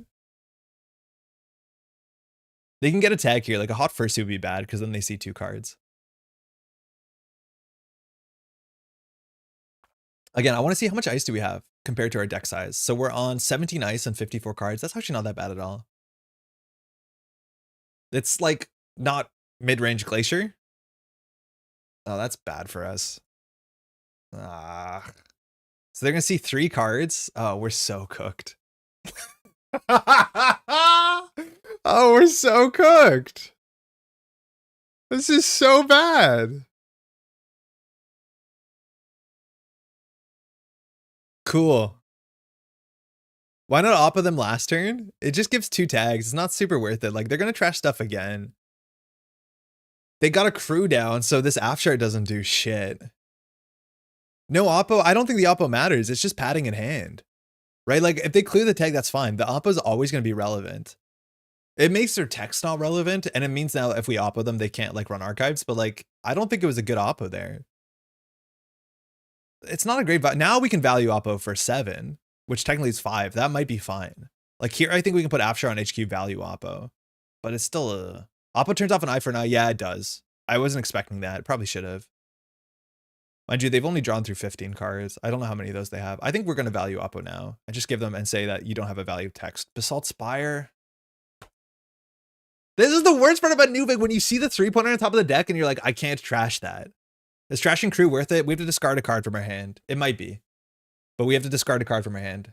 But now we're going to draw the Basalt and lose. They notice we didn't trash. They should just run R&D here. They 100% should just run R&D. We have no way of killing them. It's just end of the line. We literally cannot kill them unless we draw 2 copies of our end of the line. It is so difficult, and we still have 38 cards left. Simply trash the 3-pointer, Corp, Wolf 2. It might have been right, because it's better than us drawing it. At least here we can draw it. Oh no, they'll trash it. Never mind. We lose 100%.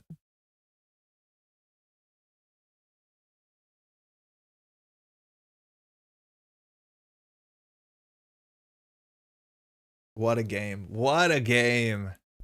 Should have trashed it. Got to get some attitude adjustment. There'd be a real Wolf 2. GG. That was brutal.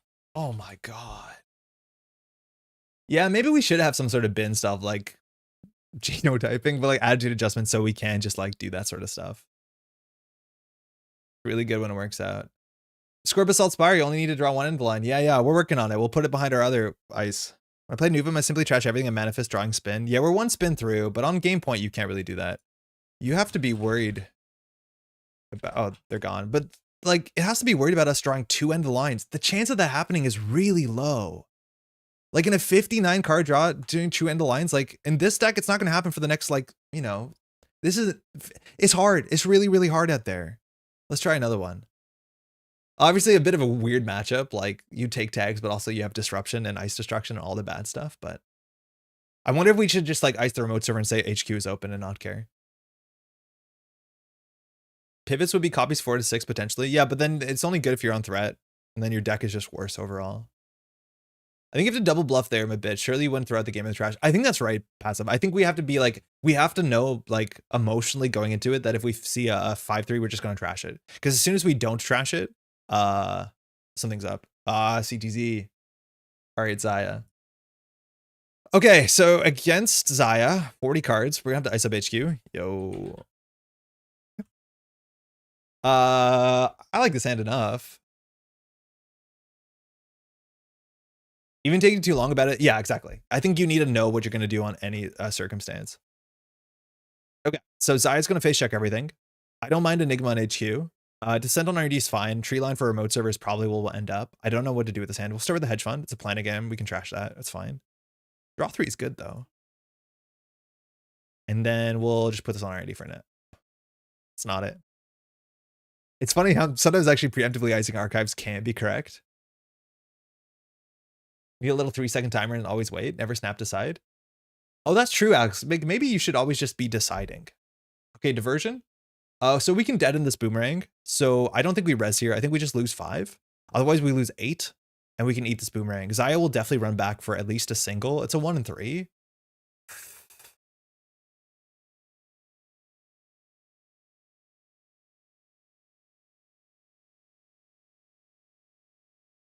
We technically don't need to deaden this. We could just put a tree line in front of it. Oh, that's not good. But force connection in the deck and you can try to bluff is something you didn't trash. Sorry?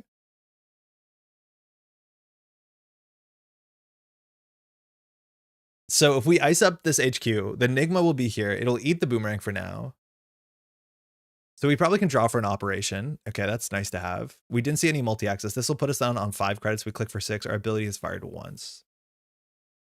Audacity out. Honestly, this turn maybe, but I can't do it with the boomerang on HQ. It's a terrible play, but also kind of fun. Fuck. Do you not replace the Enigma? It's maybe worth it. It saves us 1 credit, but it means that if CTZ commits to a different boomerang, he still has to break the Enigma. So it's weird. It sometimes is correct to replace this for a credit, but at the end of the day, like, we can still res this and the boomerang. Well, like, if we want to res this, we can, but if CTZ wants to put the boomerang on something else, we'll still have the Enigma. Thornvan's Alice on top of Force Connection. I don't think it's worth it. We have an NGO front, which is really funny. Like, that's the funny line. It's just to push on top of this Force Connection. But this Force Connection, we can't really afford to do. We'll be on 5 credits. Like, I think CTZ just like face check centrals. We can just Audacity Alice, but we throw out way too much. I think we have to find an event here or an operation. We'll never be able to afford this. Why do all my Nuvem games feel like this? Like, I don't feel like I'm playing an ID with text. Like, I don't think we can make the Force Connection Alice play until we have another credit. Like, we cannot res 2 of these ice.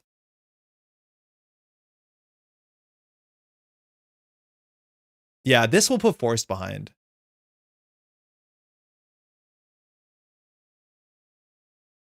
But, like, I need an operation here. Okay. We have no money. We can't res any of this ice. I think we click for credit. Stavka is really good in this matchup. Sidevna is fine. Did I hear the letter CDZ in this order? Where did he go? I missed his content. It's been a while. CDZ hasn't streamed in a minute, if I'm not mistaken. Like, end of line we'll hold on to, I guess, but like, we can't deal with this stuff. Only your ID gave you money? Yeah, it'd be nice. It's giving us 2 credits.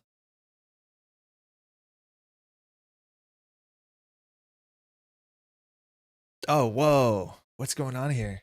What are we pawning? The boomerang? We have been sans for too long. There's no way he runs this. Class act, okay. What am I meant to do? Like, any amount of pressure we fold to. Pawning class act is class. I don't know what this is for. Like, there's a daily cast pawn this turn, so that's plus 7 credits. What else could the breaker suite be?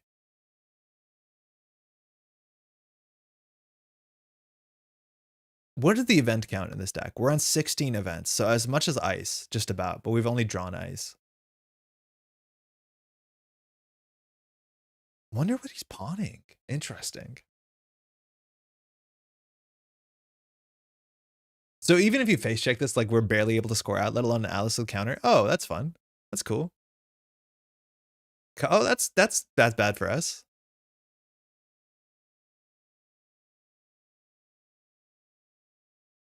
Oh, we lost our win condition. Okay, now there's 2 cards in our deck that we have to find exactly both of them to win, probably. Install stuff with Chesva and sell it. Like, you think it's a masterwork deck?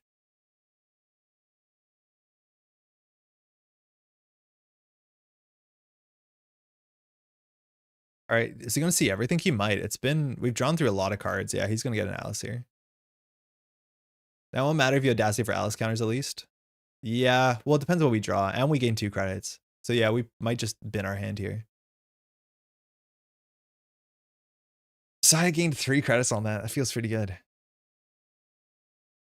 Pawn and reboot. Buffer drive? Creative? Yeah, F it. I'm going to do it.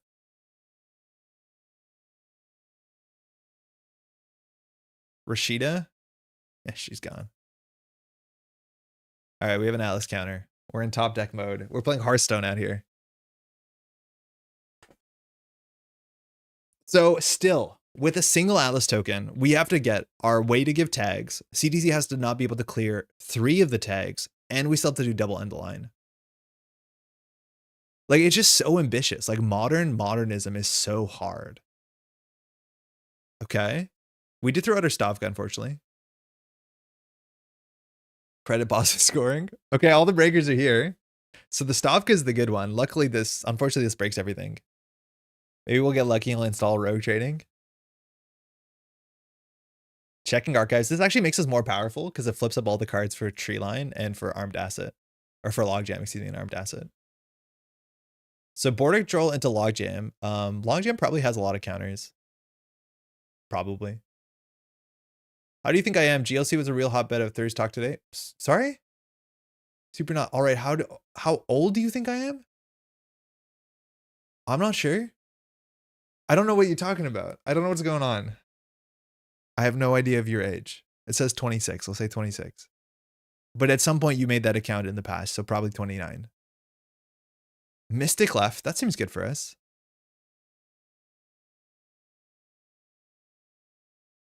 Winning. Oppo Online. Giving bad publicity to Zaya is not a great thing to do. We could have put that on the remote server and let it hang, but I think we want to get that. Feel like it's hard to kickflip against the originator of the kickflip. Well, he's just playing good fundamentals. Oh, that's good to have that actually. So do we Atlas for a thing? No, I think we just play in here. Dan, how's it going? How's your weekend? Yeah, we'll just put whatever we can in here. Hopefully the force connection does something. It's hard when he's on 17 credits and a bad publicity. Does Pawn Shop fire that much? I think it's just been 2 daily casts so far. People asking you to guess their age is such the worst social interaction. It's interesting. It's weird. It's not my favorite. It's kind of interesting. Because it, talks about a lot of things people don't talk about. Sneak door. This seems acceptable. He sold the first class act. Okay, cool. So it's 2 daily casts on a class act. So it's fine. Seems fine. Great weekend hosted, Kevin. Not again for Pittsburgh District's great event. Congrats to Wiki on the win. Yeah, I'm excited to see the deck. I've heard it's core sports.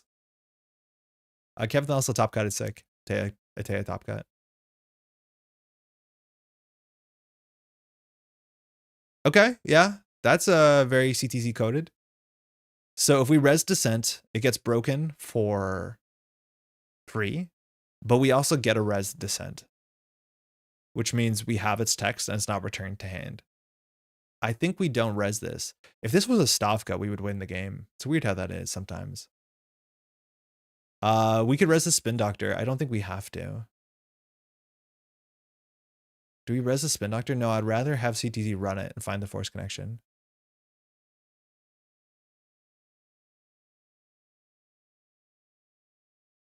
Yeah, that's fine too. If he runs HQ with the Sneak Door and hits it, we're in a bad spot. If we res the Spin Doctor, we would have had the Atlas in hand. What is CTZ cooking here? Silent, how's it going? We gotta talk about your JNet scrolling. It's just like Red Crim. Ah, fuck.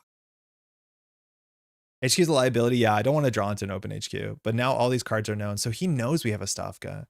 He knows the next card, and then he stole a card. So we need to make this better. So now the top of R&D is unknown. I don't want to like expend the tree line because there's a Hermes on the table, but like we are at the point where we're not playing Netrunner. We could op a research for 5 credits to give 4 tags, but CTG just clears the tags. Like this doesn't do anything unless you fork the table. So like just install, like we could break lock, install a card on R&D, I guess. That's good. Stavka archives. I don't care about archives. I'm more worried about R&D. It's where the points are. If we lose a Spin Doctor, we lose the game, maybe? I hope we don't get Hermes again. I still Stavka. Yeah, I'm going to Stavka R&D next turn. I think I'd rather have the Spin Doctor and have him interact with the Force Connection. If we don't install advance the board state and we just put ice on the table, we're so far behind.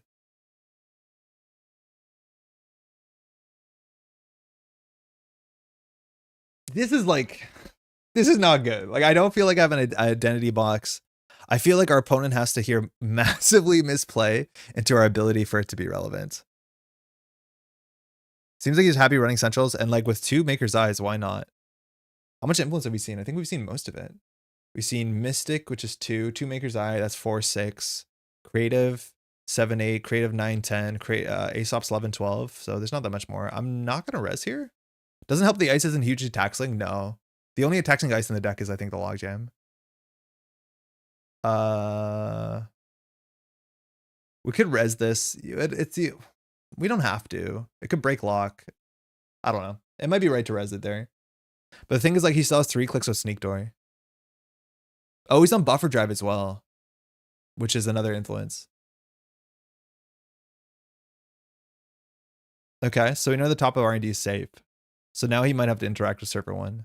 He knows the entire quantity of the hand. He has no reason to Sneak Door here if he's tracking. I don't know. This gets us. No, I don't know why. He knows all these cards here, I think. He knows his Oppo Stavka tree line.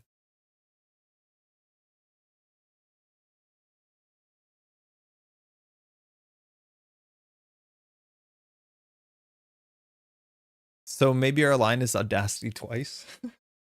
Actually, we can't even Audacity twice. We don't have enough 3-2s in the deck. The only other 3-2 we have is 1 above the law. So we actually can't win on FA. As much as that would be a pretty long road.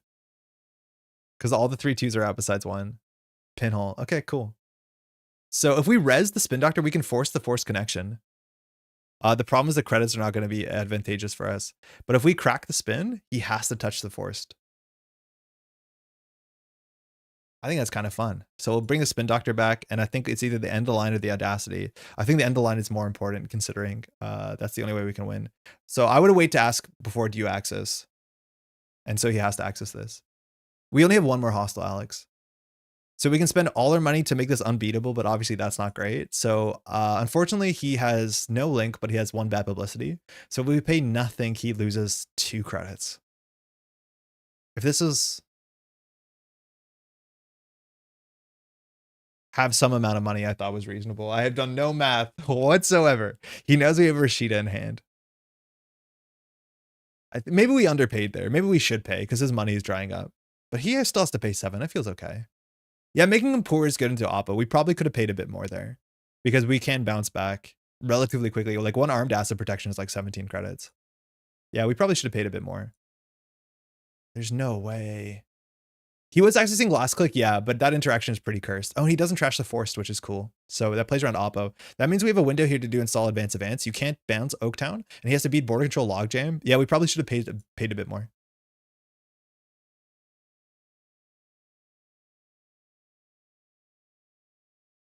Yeah, to be very clear, you should ask your opponent, do you want to access? Once they say yes, then you pop the Spin Doctor. We didn't do it, which like cuts corners. So in theory, he could be like, I'm going to jack out, but I don't think CTC would do that.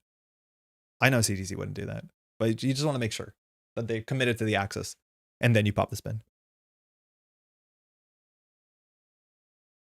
So top of R&D is unknown. He might have like 1 more Creative Commission or 1 more Maker's Eye. He can't bounce this because it's not a derez card, so he just has to touch cards. Is Oaktown leaving? Yes. Almost, I think every public agenda is leaving, which is a bummer. Maybe the good fork is to force them down to 7 so they can clear the Oppo. Yeah, scale hard. I think 100%. We should have made CTZ pay more money so that the Oppo would have been ugly. On the boomerang. Cool.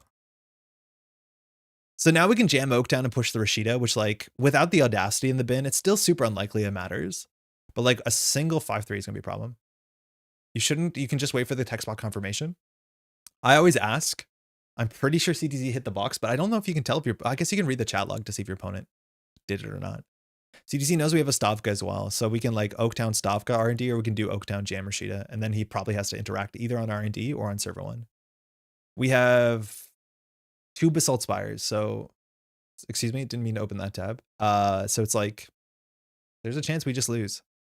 Don't hit the Rashida. Nice.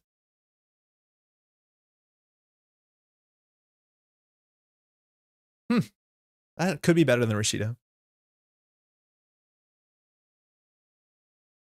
So he's not trashing stuff. He knows we have an Oppo. The thing is, because he's not exactly on game point and will be on game point, we can always like Oppo and install a card. That'll probably be our next turn. So we're on 14. We score this, and then we probably jam Rashida or spin. I don't want to just put ice here because we need to force the initiative forward, because as soon as we put something in the remote server, CTZ can lose. That is fine. Like the ice doesn't do anything. We'll just put this on R&D and say, whatever. You have to win this turn. Descent is worth something. Afshar is worth something only on HQ. Otherwise, it's 1 credit. Descent is kind of flexible. It's like gain a credit, draw a card. And it fixes flood. Let's try that. Pre-res forest? Yeah, we could have, honestly. It might have been correct to pre-res forest. We probably should just pre-res forest. I think that's a good thing to say anyways, because we know there could be exposed in the deck. If he knows what this is, we might as well res it. Yeah, it was 100% right to pre-res it. Might be worth putting ice back on R&D since you won't know which it is anymore.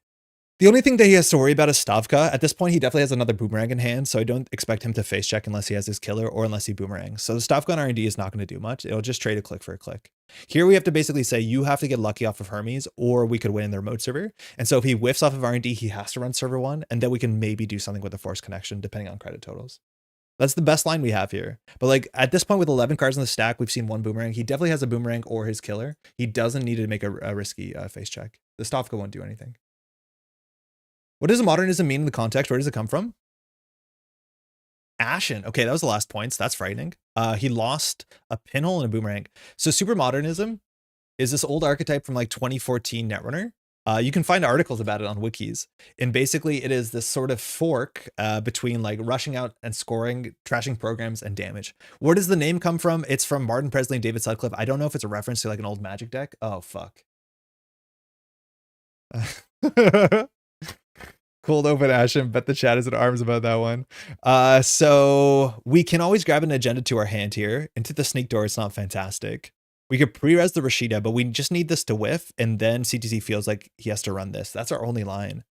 If an agenda gets stolen here and the Rashida's bounced, like, we're still kind of cooked.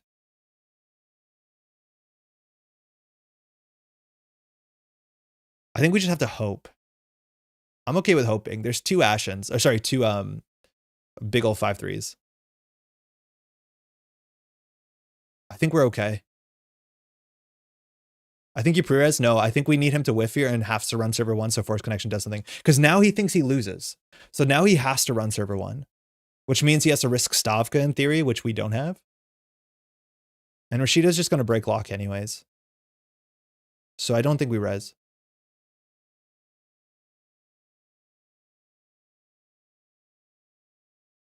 He also doesn't know how many audacities we're on. He could look up the deck list. But he also has to worry. Okay, so he's going for it. Needs a Hermes here. Is he not going to run it? I think he knows we have a Rashida. He did see this. Maybe he thinks it's a Rashida. I'm surprised he didn't trash it. But I think he's playing around Oppo pretty heavily. Maybe we spent too long considering whether or not we should res it. Ah, shit. Okay. 0 res ice all game? Yeah, but all this ice he breaks for no money. Okay. So, can't play Oppo. NGO front, he does know we have. So we do install advance. All our agendas are in R&D. So Tsarevna into Stavka into Spin Doctor is probably the play. We want to have the Stavka on the outermost in theory. We don't want it to get inside jobbed. We also could do is to Stavka into Descent. And then make it a 50-50. I thought Supermodernism kind of decks exist in ONR. Yeah, they definitely did. Nice. How's it going, by the way? I just don't know if they were called that. But it's like the tag and slag archetype, as it was called back in ONR, was alive and well. So we can find the above the law and the audacity. We can do Tsarevna into Stavka and R&D. We can also do Stavka into a hard end the run. We've lost one boomerang. We're assuming there's more boomerangs. Has a couple cards in hand. We haven't seen a killer yet. 11 cards in bad publicity. NGO and R&D and the Descent Stavka. He knows that we have the NGO. Yeah, it'll be the spin in the remote server for sure. The question is, what do we do about this? Descent Stavka. I might do Tsarevna Stavka. It keeps him out. But like, we might not need to keep him out. We might just need to do damage to him. Tag and bag and fast events are ODR names though. Yes. My document calls it tag and slag. I don't know why. Tsarevna is fun because it's a sentry and those actually matter. I'm going to try this. It might be better just to do the hard end the run.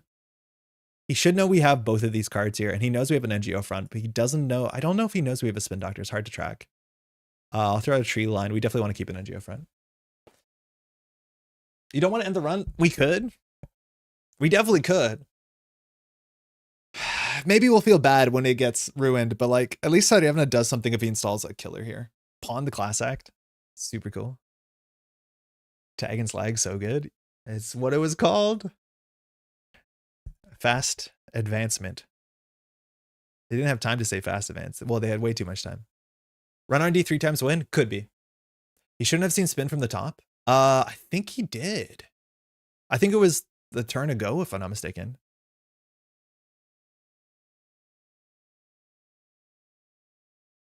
The thing is, like, he has to respect us, right? Because he knows we have an Alice counter for end of line.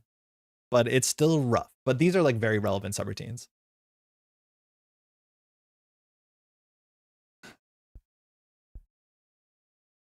Actually, I could see your way either. I think both ways make some sense. This seems like it's a bit more risky, but it's a bit more flashy, and I think the blowout is bigger. The other way is a bit safer. Like, if he boomerangs the innermost, he can still get in. This...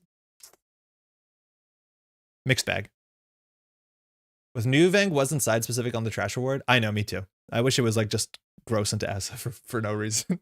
And then you could fire, like, you would actually want to fire your Basalt Spires on their turn. All right, starting here.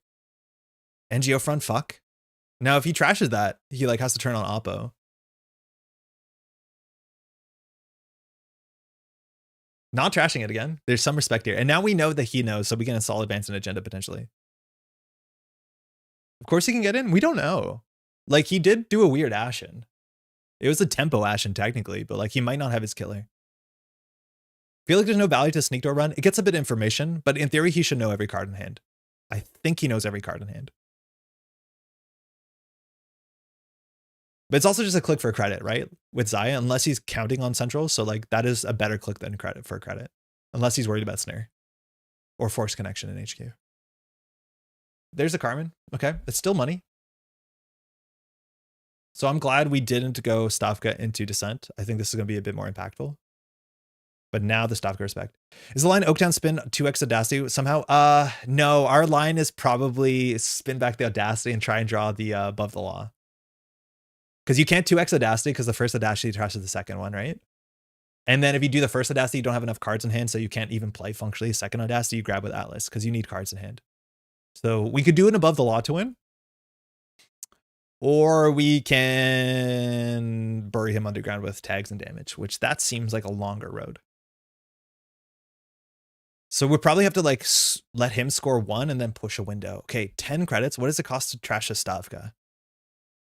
It's probably a lot. Like Carmen boosts to 7 strength. You have to boost 2, 4, 5, 6. I mean, we must. Shibboleth is bad.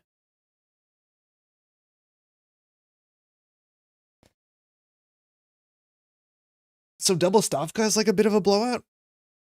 But here he has to let the Saryevna fire to some extent. Okay, 6 is not bad at all, especially because he's getting the money back. You had the Oaktown Audacity in hand already. You could refill hand with then, spin, then recycle and summon the Audacity again.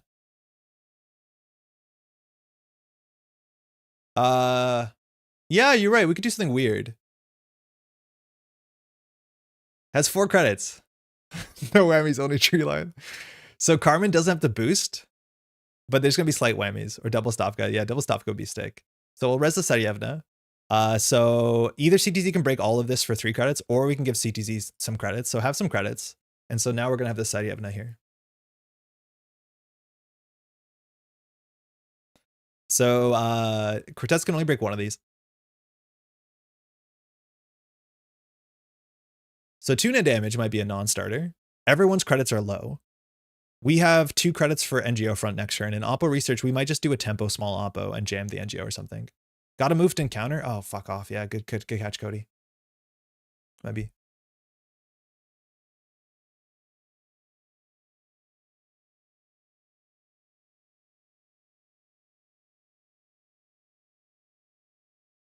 There's still a lot of agendas in the deck, mind you, right?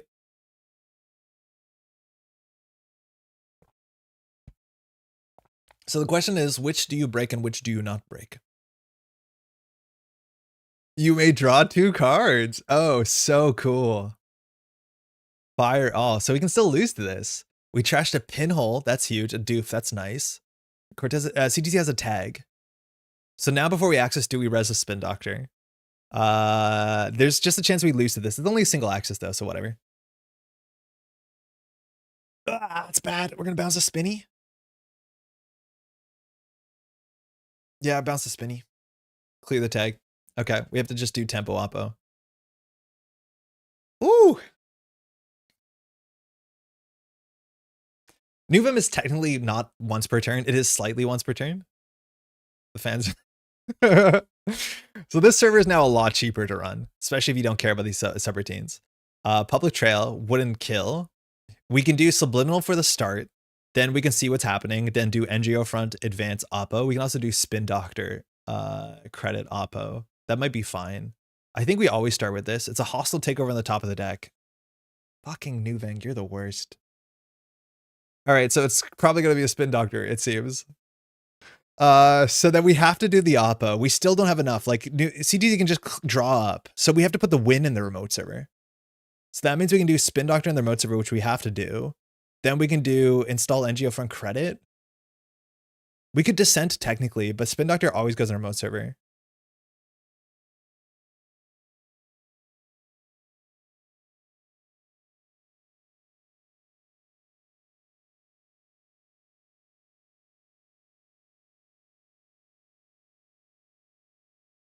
I'll never financially recover from this. No. Okay, 5 is not enough money. This seems super suspect. Before tags, there's a big chance CTZ could just clear the tags here. I think it's right too. Like, we need to have exactly 2 end the lines, and then we still have to like click for a credit. Now, this is where if you don't run, we get subliminal. And that's the thing, is like you clear 3 tags and make a run. And that does so much damage to us that on a single tag, we cannot kill you. Well, in theory, you have to do 3 clicks and then draw cards. Actually, CTZ being on low cards is pretty impactful here. As long as you have 4 cards in hand. Pawning the sneak door, kind of fun. It might buy us a turn, but it's definitely not enough. Like, we need CTZ to like send it this turn. To find the top deck 3-2, yeah, but we also need to, it's 1 in 22. We actually know we're not going to draw into it's a boarding control. We go for glory. Okay, that's the best for us, I think. Let's see another Maker's Eye. Buffer drive for Maker's Eye. Yeah. Draw Maker's Eye. Send Maker's Eye. It's going for glory. So he sees 2 cards here. Carmen to Stavka. Sarevna for 3. Might allow us to draw, but we actually don't want to draw. Breaking all of it. So we're not going to shuffle because we know the top card. I don't know who I'm rooting for here, I'll be honest. Oh, we win. Okay. You didn't have to do that. I think he thinks this is the agenda. And like, yeah, we didn't res it a couple times, but like, yeah, we didn't have to. I don't think it had to end like this. Imagine though. I wonder if we didn't see the top of the deck with a Nuveng, would we have flinched with the spin doctor? My guess is not, because we wouldn't have shuffled the hostile into the deck.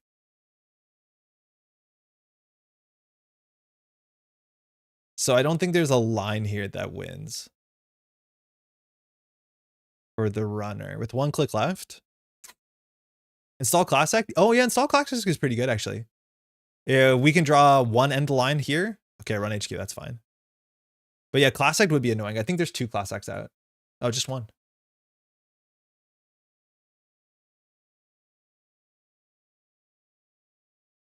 GG.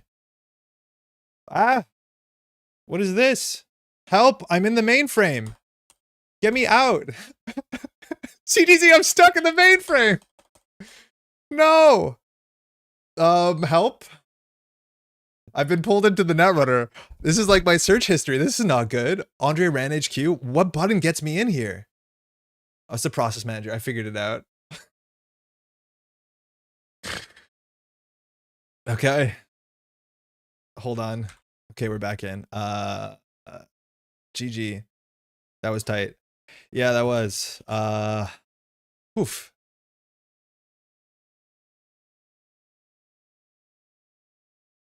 I wish we had that clipped. I hit a button and ended up in the code for a second there.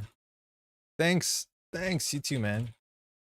That was a cool Xayah list. The pawn shop like had, it seemed like just incidental value. Maybe that was enough to get some value from not running. Like that's kind of cool.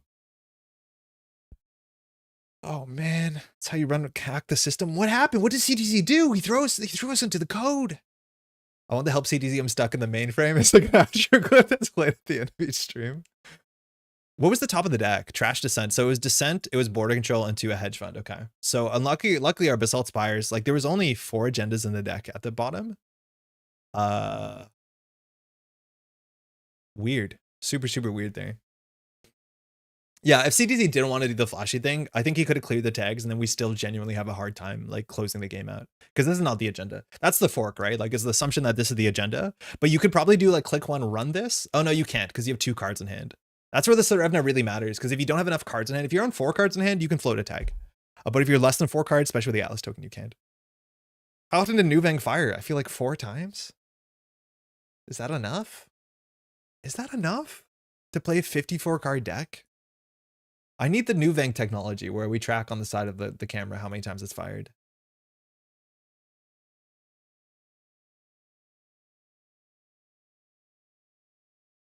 Our ice did not feel good. Hell no, it's not enough. Reasonably confident is not enough. Like our ice is like very flimsy. Oh, this is also going to be quite bad. Oh, we had a really bad Lady Ducklet game last week. I don't think it's going to be that different. Hey, it's 1 Mavirus and 59 is, or 54 is not where you want to be against Amakua. Hey, best of luck. We also have no anti-AI tech, which we could be playing Whoredom. We could be playing Hammer, and we have none of that. So this hand is okay because it has an NGO front. Yeah, the 4-1 panic is going to be really quite bad. Like I can't stress that enough. We do not do well at the economic pressure. Actually got his pizza. Neither has it going. I think Actually's enjoying a nice pizza. Double icing HQ is important. Yeah, we just can't afford to do it. So we're going to do single ice, and we're going to just put 3 ice on the table and let R&D be open. I'll show the tree line. I don't care. I'll show the descent. I don't care. Actually, the descent we should keep in our hand. It's cheap. Look at all this low strength ice. Nope. HQ. Then we either click for a credit or build the remote server. Next turn, we're going to do NGO front, install advance behind the tree line. So we can just set this up and see what she does. Again, boomerang into diversion is not that good because we just res the Afshar. All right, we get a res Afshar. So bit of financial damage to both sides of the table. You can face check, mind you. This is the worst face check. Everything else is like, oh, that's pretty good. Is like, what's a Winchester gonna do on turn 1?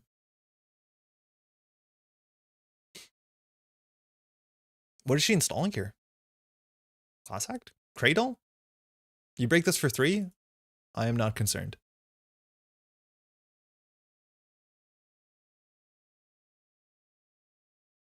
Advance res. So she knows it's here. The problem is if she wants to diversion us, she has to run this first. She wants to spend 3 credits to touch HQ. You can't do it. We can't stop that from happening. It's happening. It's a 1 and 3. Oh, which says it's free. Never mind. Okay, that's a bit better. Should have seen that coming. We don't have an agenda here. Everyone be quiet. Keep your head down. I'm not going to fire the subroutine. I'm not going to fire it. Come on through. Fuck. It's happening again, chat. It's happening again. Yeah, I realize the house money thing is a problem. Good old Nuvem firing every turn. Do we want to give 2 credits? I don't think so. I think we just batten down hatches. So we do credit tree line on HQ, descent on R&D.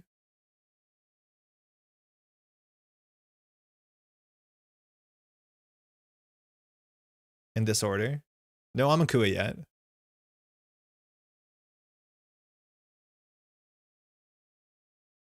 Oh, if a mining accident comes through, we're cooked. Luckily, her money's bad. Like the only finances she has going for her. And this like 419 deck usually doesn't run enough money. So if we can stop her making cool runs, we're in an okay spot. Oh, now she has to run. Armed asset protection. I hate that is like that. And now we draw. It feels so bad. Like, wait, why are we playing Subliminal? Because we're basically saying there's a card that we don't want to draw. That doesn't make any sense. So we put this on archives. Cat's Cradle taxes it for 1, which means we can't actually lock out Amakuo roll. So we'll just draw up a bit. That's fine. All right, if she doesn't run this turn, it's a relatively big mistake. Because giving us a clickless 3 credits into 409 is like the worst thing you can do. Let alone scry our deck to some extent. Like, she needs to just run archives. Yeah, Dirty Laundry or not, like, you just need to run. You cannot give Nuvem Subliminal. And there's no punishment for us against running. Like, you can't just afford to do it.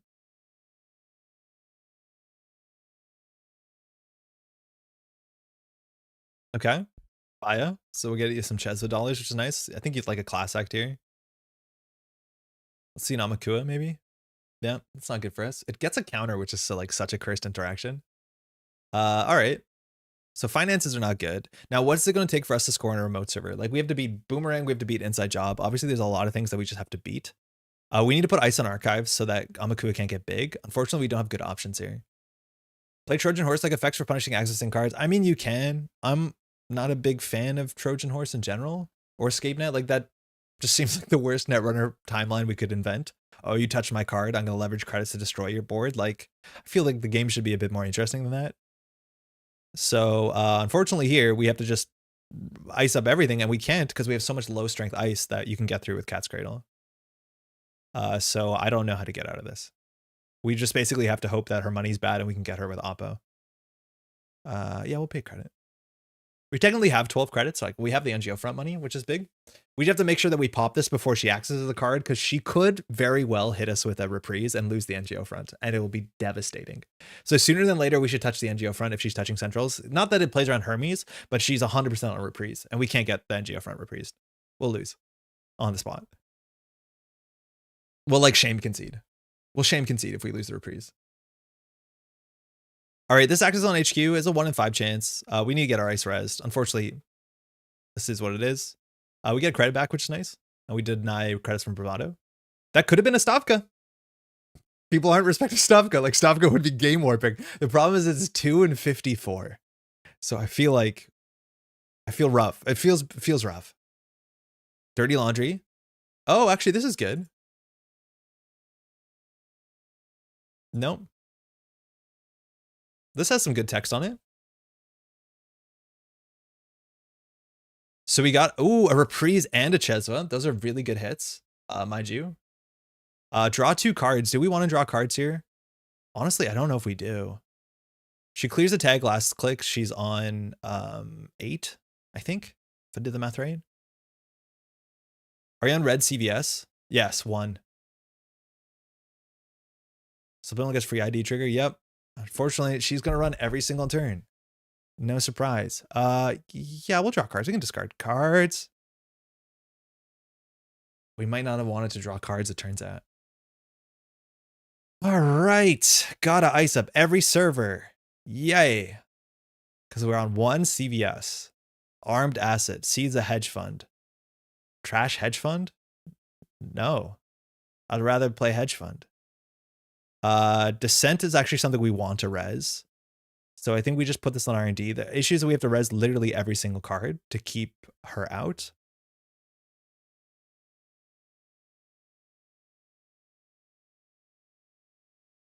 I think we have to do this.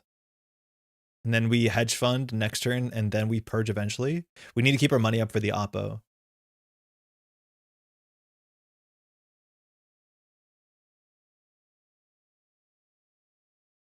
So next turn we won't purge because we have a hedge fund. She didn't run. That is so big for us because now we can just do subliminal purge. Oh, we probably don't. Subliminal, Spin Doctor. No, we want to draw this. Oh, I hate Nuvem. So painful. It's so painful. Like, I know you should just be ripping it all the time, but like with this hand into this matchup, there's no way. And that means next turn, how are we going to purge? Just trash it. It's fine. Okay. Fine. We'll trash it. Mystic is there, said you have no logjam descent, so we want to get a card out of our hand so we can afford to purge. So we'll put this on server 1. We're weak to Boomerang and to whatever. Pay 1. Gain credit. Next turn we purge. Then she gets in by Boomeranging HQ, which means like we're still in a bad spot. It just, okay, like, hear me out. I'm okay trashing cards from my deck. The problem is, I wish it didn't show them to me, right? Like, I'm okay hitting my best card off the top of the deck with, you know, you get a... Actually, we should read his Descent here. How big is Logjam? I honestly don't know. We have Asset, Operation, no Ice. You're on a 54 card deck if you trigger it ID 5 times. Yes, you are. Taking cards out of your deck still makes you a 54 card deck. You're still inconsistent. You just have less cards there. Like, it's still an inconsistent deck. How big is this? Because this being big is really important. We could just let the Descent go through. You get the refund? Oh, it is big enough? Okay, big enough is fine. I just want this to be, like, as big as possible. But yeah, the refund is nice. Okay, so Subliminal Run. So now we probably just purge. The Forced is nice. So Boomerang still gets into the Afshar. It is a bit expensive, but we're likely to have, again, many agendas in hand. Kurapir is down. So now we're going to be running HQ. You have to run every single damn turn. Diversion is fine. We're less worried about the Axis than a Diversion. Like, I don't even think this Diversion's that good. Chesva helps a lot, but like, this is expensive and then this is expensive. You must embrace the trash. I know, but like, feels bad. Just close your eyes and click it. Like, I'm okay with the trash-based forward Anarch. Like, I like it. It's fine. But when you show me the card, it's so much worse. Especially because that's a good card to have. And we can choose not to trash it. All right, Kurapir charging up the tree line. How bad is that? Amaku didn't get a counter. I think the Axis there, again, is worse for us. Imagine we had a Spin Doctor. Imagine we had a Spin Doctor. If we do this, we're on 6 credits. Oaktown time, it's not enough. F it. Got to do something. Otherwise, we're literally doing nothing otherwise. Maybe the diversion was okay. It felt worse for her. What happened to JNet? Oh, it's fine. Play Snare and Nuvem so you can fake agonizing over trash and tricking them to eating the top of R&D. Oh, okay. Now we're cooked. So this is good. So now we just lose. They're all good cards, Brent. Okay, this makes the first doof make way more sense.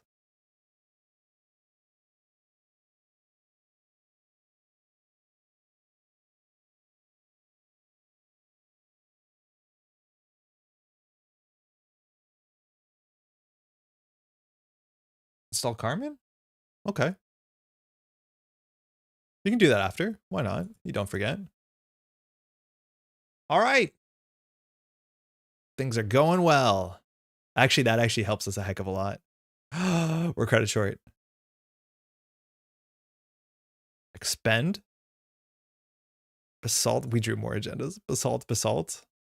Top card of the deck is Descent. Wait, if we trash it, do we get credits? Sick.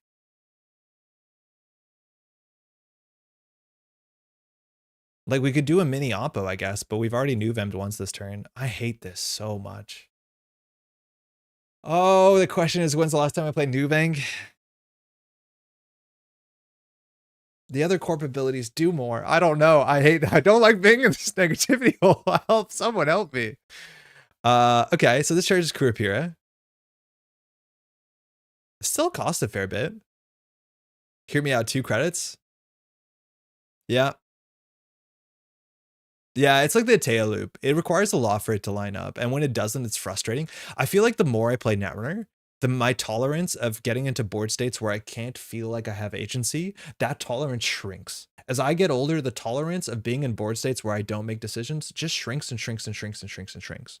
I feel like when I was a younger player, I was like much better with that. I'd be like, oh, it's okay. We'll recover in 2 or 3 turns. But when my turn starts and I have no decisions besides scoring a hostile, giving my opponent bad publicity in a run-based deck, like, you know what I mean? Gets too salty. This deck doesn't inspire him. All right, Alex. All right. What was trashed off the top? A Spin Doctor. Okay, so we just have no Spin Doctors. We trash 1. She trashes 1. Fair trade. Can we afford to give a hostile? Can we win with the hostile in hand? No.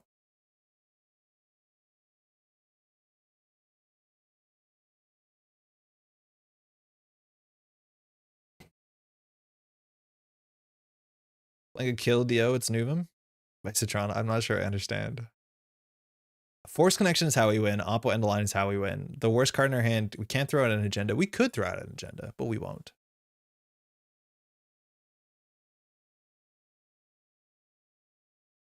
So what gets us back here?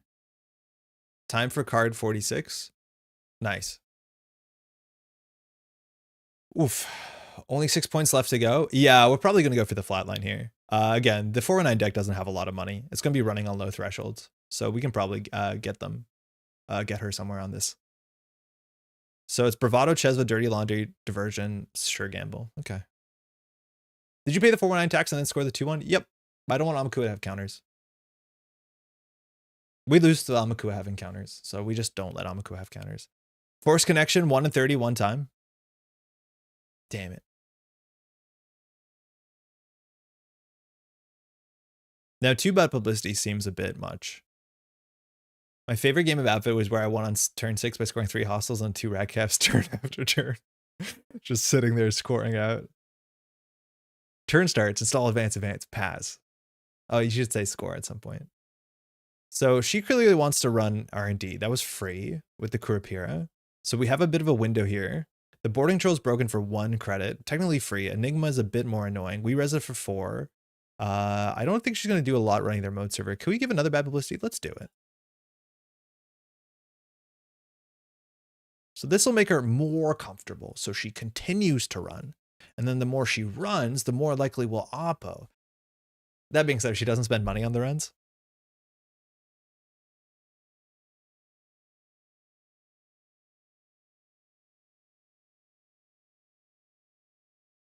So this is broken for free, right? Okay.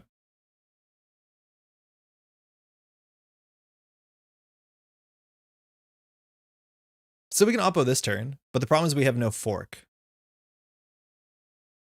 Like we could do Rashida border control oppo and pay 5. That would be the fork. She would have to misplay into it pretty heavily, I think. The other cool line would be Force Connection border control fork. That would be fun too. But when we're so fine, like I think her play here for her is just clear tags. But we'll see what she does. I don't know what she's gonna do. Because like us getting a card on the table is not game winning. But her floating tags is. Oaktown Renovation, just trash it. So there's multiple ways we lose. Just cleared 4 tags. Okay, we should have done for Rashida. Never mind, we got a subliminal. What does pivot do? For an operation or an agenda? I wish we went for the Rashida. Yeah, she just cleared tags. I think she understands. We can't do anything. I guess we start here. It's a Stavka. We want Stavkas. So we're not going to trash it. Oh my god, this deck makes me do maddening things. Stavka would be a really good draw here. Pivot is your second end of line? Yeah, but like, and well, how do we give all those tags that she doesn't just clear?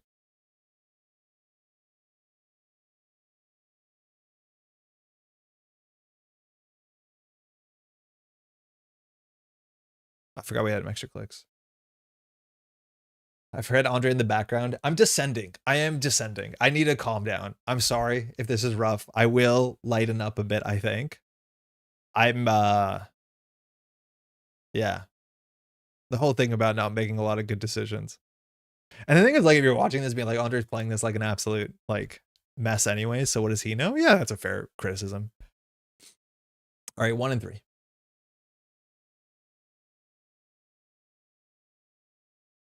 Yeah, I feel bad too. Like if this is a deck that someone played and like they enjoy it and it did well in a tournament, and then I'm not saying that it's a bad deck. I'm just saying it's not my thing. So again, I don't want to also that criticism to be a thing. I feel like an absolute donkey if that's what you get out of this. All right, 1 and 3 times.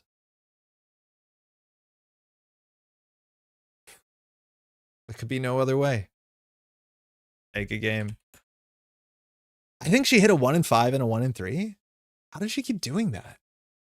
Her HQ runs have been so good. Oh, it totally was.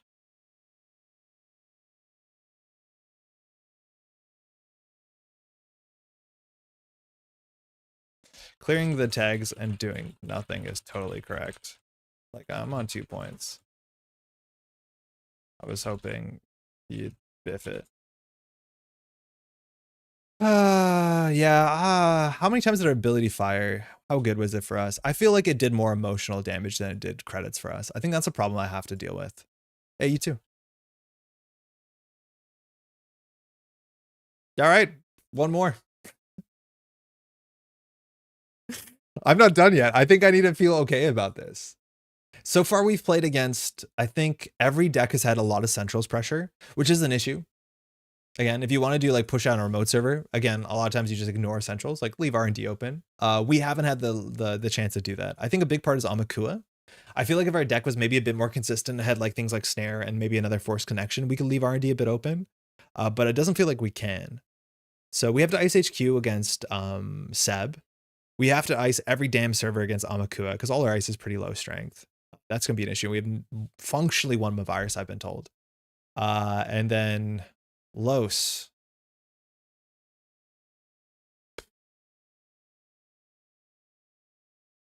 Okay. I guess we're going to have to spend a lot of money re-resing our ice again. Thanks, you too. I might have made a mistake. Happy Crim Day. Hey, thank you, Duckland. Good game.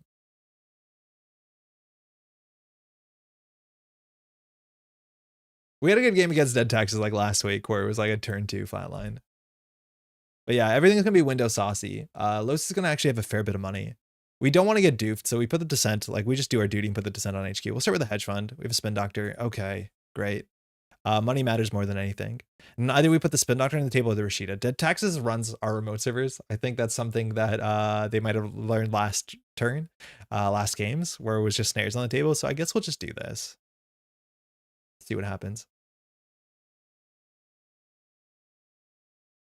It's 47 cards, so we might be able to make a remote super quickly, but it's hard to play against window. You basically always need to be able to res any ice that you've already res that is important, and Los still gets like an extra, it's like 7 credits on that interaction. It's like kind of messed up. I don't know if it's gonna have strong multi-axis, so I'm not too worried about it. It's probably on Amakua, because I don't know what Breaker Suite you end up running. It could be Table Snare. I think we've shown Dead Taxes Table Snare a fair bit this last week. A lot of times Los will just face check. If you're playing Rubicon, you have to be a bit more mindful of it, but we're okay, I think, trading the 4 credit swing here. It's only 1 and 3 on HQ, but the Rashida is pretty valuable. Our best opening is like Spin Doctor into an ice to get the Rashida behind it. What's really awkward is we're kind of incentivized to pop this right away. We could have opened with this instead of putting the send up with the Afshar, which might have been fine, actually, and have this as an event in hand. That might have been better, but we did waste a click. Now, if Los trashes this, we actually lose a second Spin Doctor. So like it seems pretty absurd to put these back into the deck. I can't tell if it's correct, but having the second Spin Doctor is valuable, but also having cards in your bin is valuable for some of our stuff. Like, I don't know if this is good. It doesn't feel good. I'm not sure if Los would have trashed it there.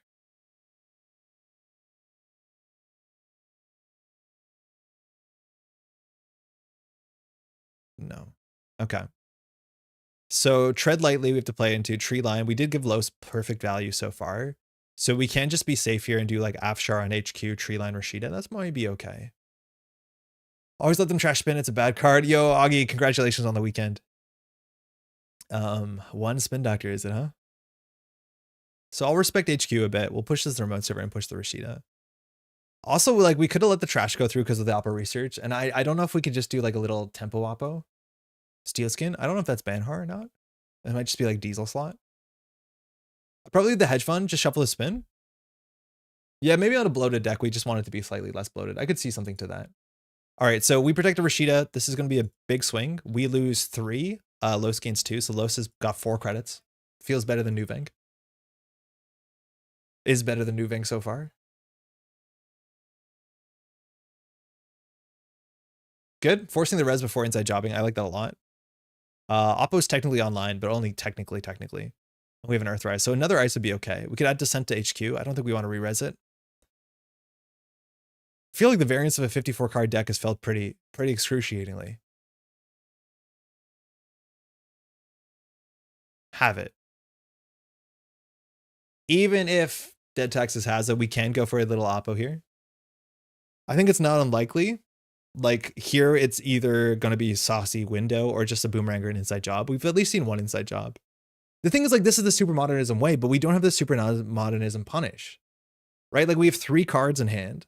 We definitely don't have end of the line Oppo float 2 tags. So like it just doesn't work. Like there is no punish to this. The punish is 2 tags. My advice for Nuvem is just hit the button, don't look, and join my week 1 deck with some football level clearances.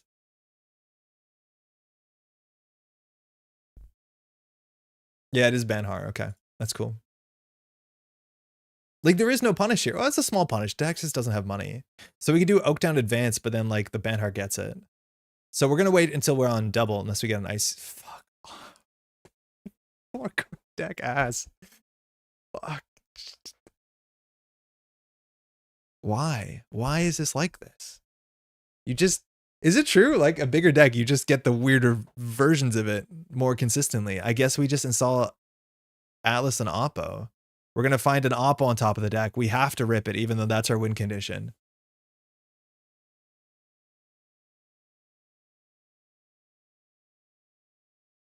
That was our win condition. It's like second Oppo. If this goes through, we have threat 3. But no, now we have 1 Oppo and 42 cards. And a pivot. I feel like I watched the same episode of Metrocole a couple times now. Yeah, JD, I'm just hoping it'll be better. And it so far hasn't been better for me. But I'm like holding on. Like I don't want to play like one game and be like, oh, this didn't work for me, and then not touch it. Finish the VOD for the previous Nuvem Modernism attempt from last year, and it's genuinely the same. Draw agenda every time. Nuvem might be cursed. Yeah, like this is what feels so bad is I want to play it again because this doesn't seem normal. And Taxes is gonna float a tag. I think Taxes is floating a tag here, unless this is like a sick buy bans. But it's the second boomerang. Someone stole my bike last night. Oh, sorry to hear that. Wait, is there, what are we doing last click? Are we drawing up and floating 2 tags? If you clear a tag, you lose to end of line. Okay, so we're floating tags. I do add Descent back to my hand. Glad I did. So we'll expend this.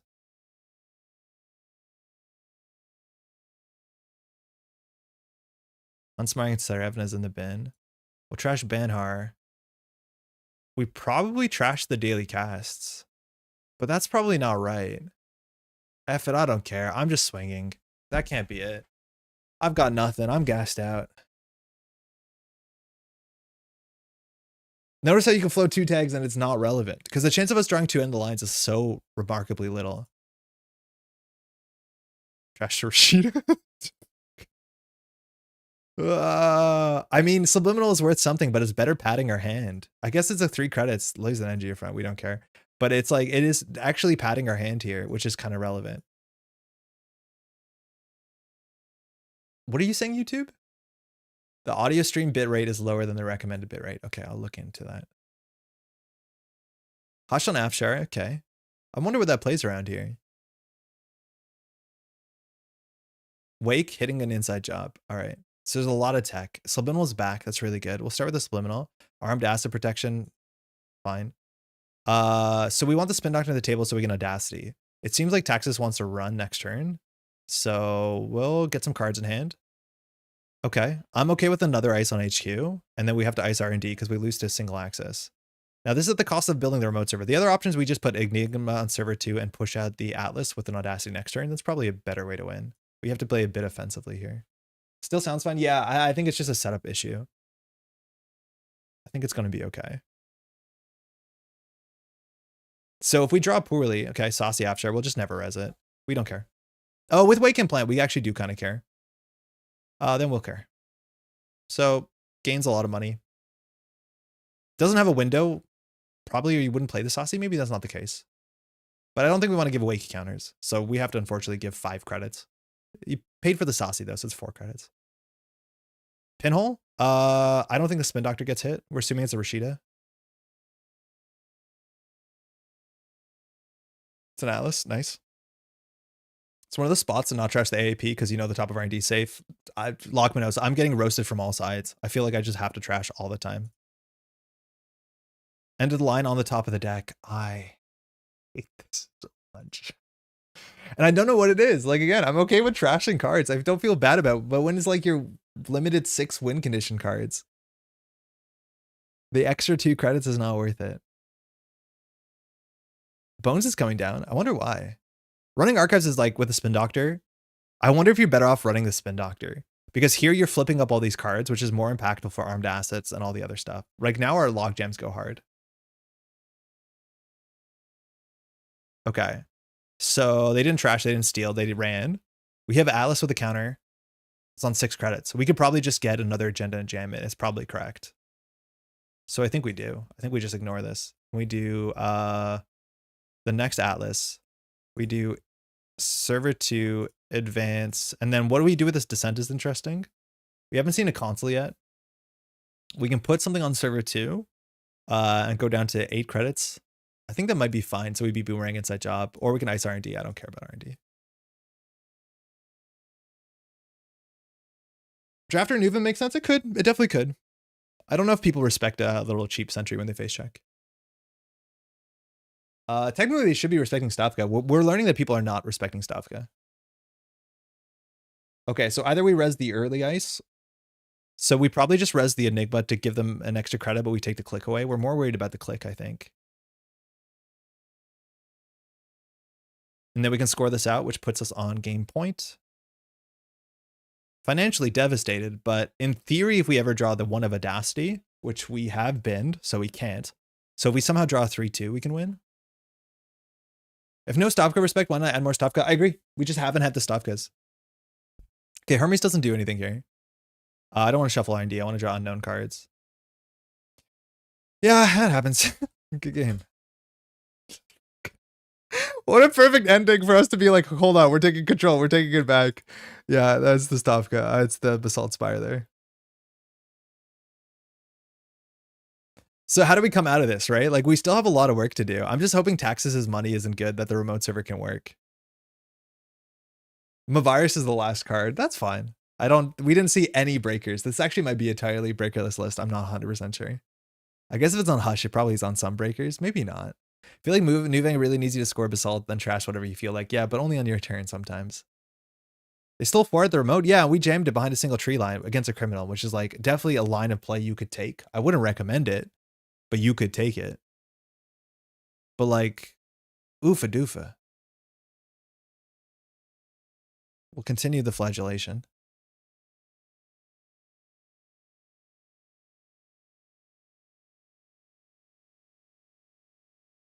Thought Nuvem works with balanced coverage well. Yeah, but then they trash your asset and you got nothing. Like, why are people letting you have assets in Nuvem? This is what I don't understand. We saw like wall to Hearts and Minds Nuvem. It's like, why are they letting you have that? Just trash it. Thanks, you too. The ID doesn't do anything. You can just trash assets. And the more assets you play, the less good the ability is. The best feeling Nuvem I play was Big Deal. Yeah, Big Deal Basalt is really scary because you can't interact with it favorably because it just always comes back. This hand is not awful. Arasana, okay. Our ice is not particularly good against Arasana. We're not on hammer. The little cheap face check. So we could like ice up central. We're very bad at pushing behind a single ice into Arasana, like everyone is. This is on 52 cards. I don't know what that would mean. Giving a hostile to Arasana is also terrible. I think I'm gonna mulligan this. This is like the same hand. 52 card Ari. Yeah, I don't know what that means. I'm assuming that's not diversion. I think I know which deck this is. Quick to Netrunner DB. All right, Logjam. Hush ruins it, but not entirely. It's not like envelopment. Armed asset's not that great. So our turn probably here is like hedge fund. Afshar usually goes on HQ. Logjam is our remote. We can leave R&D open, I think. I might also know. Oh, this is going to be bad for us. Hostile on top. Click 1. He's already in the pit of despair. As soon as click 1, he plays his 6 credit hedge fund that gives the runner 1 point, and he's upset. And people were like, "Why are you upset?" Because you played a hedge fund on turn 1 that gave your opponent 1 point.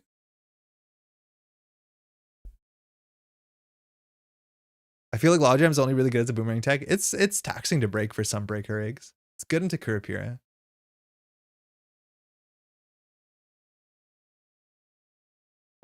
It's not me, right? It's not me. How does this keep happening? It can't just be me. Is something wrong? It's you, don't worry. Okay, thank you.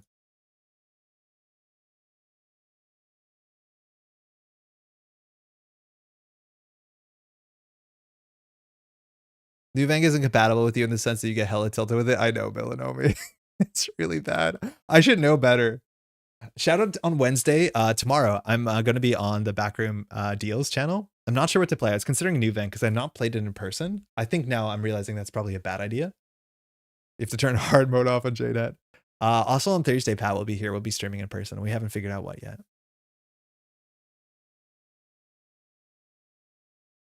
The Oaktowns are just runner points in my experience at Wayland. Well, we both know where they are. You should have to shuffle them into R&D face up, actually, for them to be fair. Lean on the punishment. There's no punishment. The punishment is them not having money. And then us having two end of the lines. Like, it's impossible. Okay, Logjam, we could res. It would get no points. Action. That was not with Arasana. So we're just going to res the NGO front. Yeah, this deck needs Steelskin Galeheart for real. Like, I want, like, this needs more Anarch cards in it.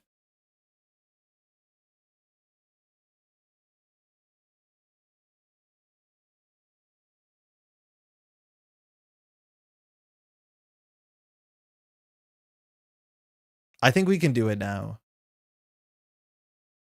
But like, how do you do a punishment? Like, think about the punishment. We need to find our Oppo research, which is a 3 and 44. And then we need to find two end of lines, which are also 3 and 44. And we have to have two end of lines. Like, make it make sense. It doesn't. It doesn't make sense. You can be so aggressive against early Nuvem unless you get blown out by them having the nuts. And they don't often have the nuts. Because mathematically, they never have the nuts. Less likely than any other, unless they don't trash the top of their deck.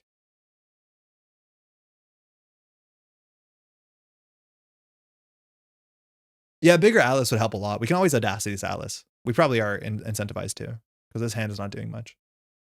And this Audacity actually gives us money. Punitive Nuvem makes way more sense. Yeah, it might. But I think 3 cards being your alternate win condition is not enough in 54 card deck. At least you run fewer agendas, which is okay for Nuvem, but the deck also gets pretty weird.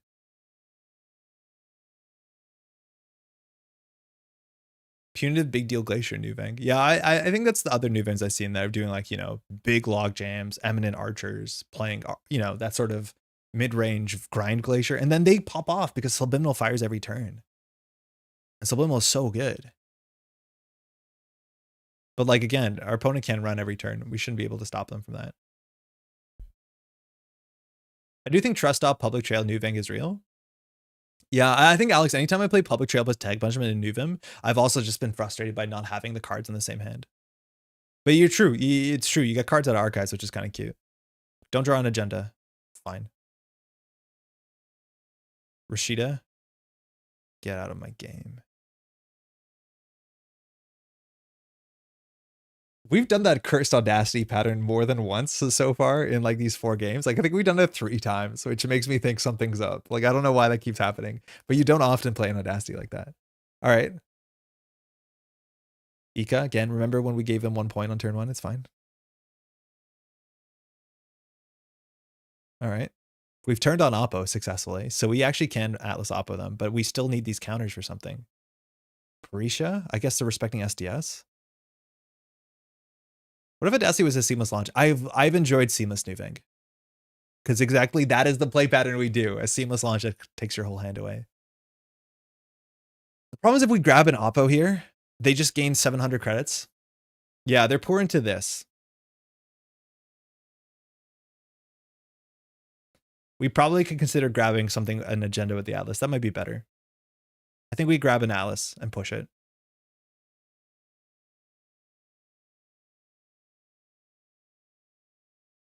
I don't know why we drew. We probably should have double advanced.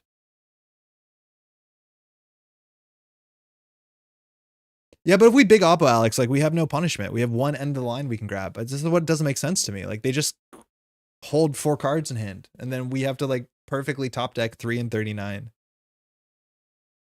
Like, if we Oppo them here, it doesn't do anything. I don't think. Unless they tilt and go down to, like, 2 cards in hand. This is pretty bad until, like, a single muse. Yeah, overclock into the remote server. Luckily, there's 2 types of ice. That might not be enough. action. Because now it's code gate into barrier, as much as this is the lowest barrier you could get. So if they get a code gate here, they need a muse or a trick from hand. They'll have MU issues, but they can trash the Prisha. I feel like that should be an oak down. I think we can't win unless we have combo pieces. Boiler, okay. So the question is, how do they break logjam from hand? It's not that easy, I don't think. They have 25 credits. Don't worry about that. Don't worry about that. And a bad, don't worry about that. No bad publicity yet.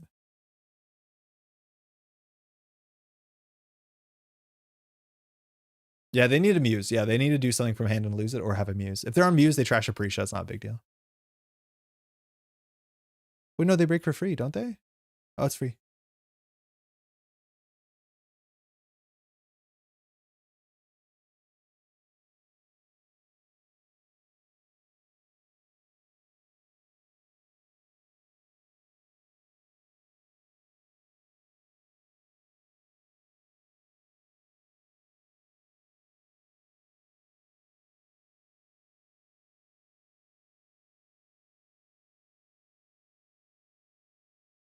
Oh, what exactly? Yeah, sure. Totally. My stomach doesn't feel good. I wonder if the stream is going to make it long enough. We've almost been 3 hours. I might have to cut the stream early. It's not the Nuvem. It's just my stomach doesn't feel good. It's been bad all weekend. Okay, that worked. I think it's the same. Okay, cool. No action here. They can respond. It's a 0 strength logjam. It still has subroutines. It just doesn't have strength. So it's a relatively okay push hush jam. Hush. That's a nice interaction there. Yeah, otherwise this would have got 1, 2, 3, 4 counters. It would have been a 4 strength ice.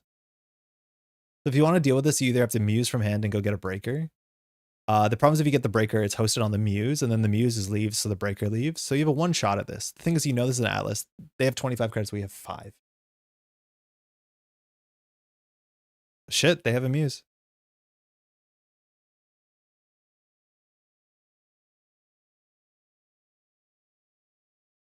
Could you muse an SMC from bin trashing Prisha?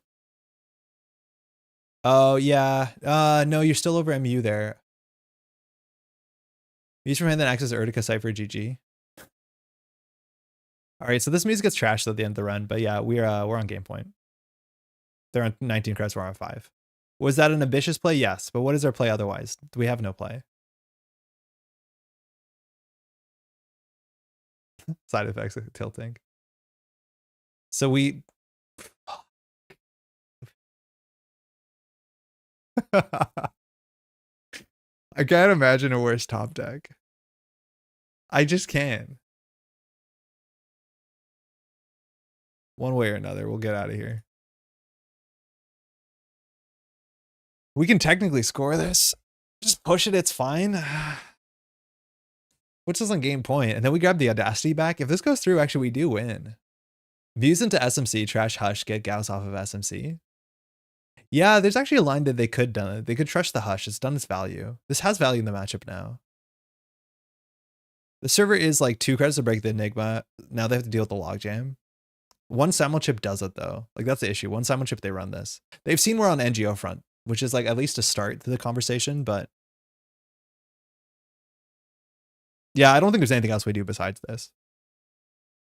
Like we can't really res ice. We don't really want to draw. We could technically draw and get an operation to do Nuvem stuff, but Nuvem has fired what, twice this game? Give our opponent 1 point.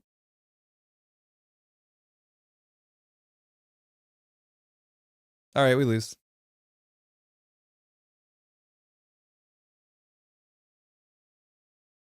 No worries.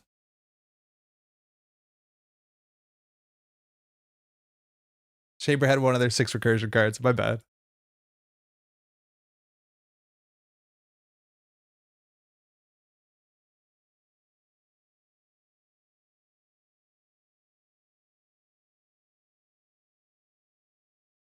Probably should have drawn for Urtica. No, you're good.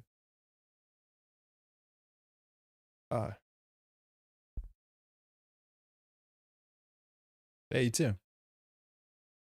Oh, it's bad. It's bad out here, y'all. The problem is I just want to do it again.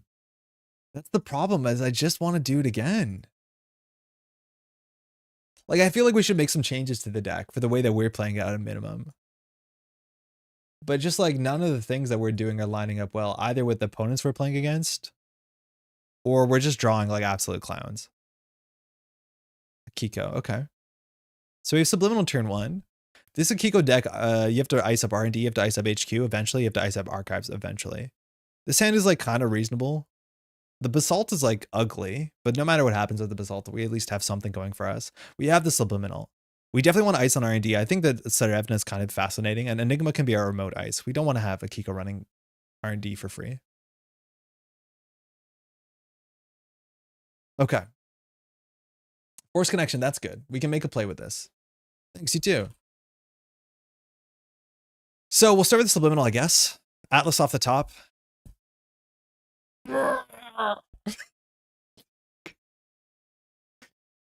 This ID so much. This ID is getting me. Turn 1, throw an Alice in the heap to gain 3 credits is definitely a line. It is definitely the line this deck wants you to do. I can't believe it. Why is it like this? How different is this from other people's experience? Like, how often has Nuvem felt the ability has felt good? Okay, Cataloger and a Kiko is pretty wild. Feels like we're putting a lot of pressure on one central server. Running HQ, 5-3, we'll get the Alice back. I didn't expect an HQ run turn 1. Not punished, never punished. Do we think Brennan with 5 credits has it in hand? We can push the Basalt, we can push the NGO front. I want to go for the Basalt because it saves the Alice. It drops us to 6 credits. If we res the Enigma when we're in 3 credits, that is enough. To me, the ID trigger would have felt good. Alice is a bad draw. Alice is a good draw. We would jam Atlas this turn so quickly. I would rather jam Atlas than a Basalt, I'm pretty sure. All right, if we res this, the Cataloger goes through. I think we're okay with that. We need to protect the Enigma. I think we can let this go through. We've seen 5 points. A Kiko into Cataloger or whatever. It's Blister Torture, never PD. Yeah, maybe that's what I want. I just want, like, give me PD. I'm so boring. So not going for the Cataloger, accessing 2. Steals an Above the Law. Steals an Oaktown.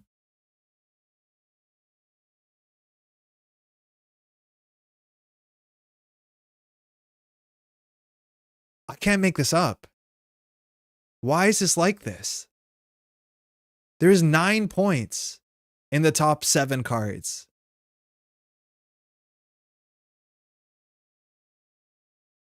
Like, now in theory, we should probably res the Cataloger. But there can't be more points. That was 2 card access.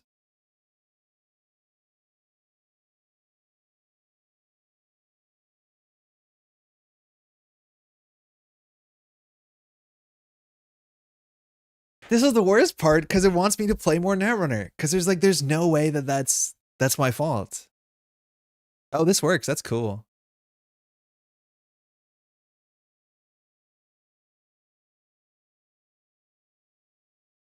Could have ran back, maybe. Wait, what's happening? What's Brennan doing here? I felt terrible. I've been laughing so hard. It's wild. You want to undo it?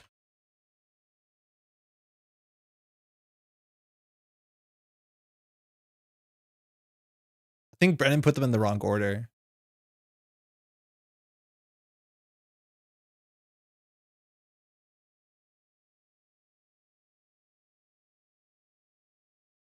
Agenda Density, more like Agenda Destiny. Sure did, yeah. Undo click for sure. So they went back on the top of the deck in the opposite order. So it looks like there's an agenda here. And Akiko is whenever you access cards, not the first time. So it works with Cataloger, which is pretty cool. Once more, I think, right?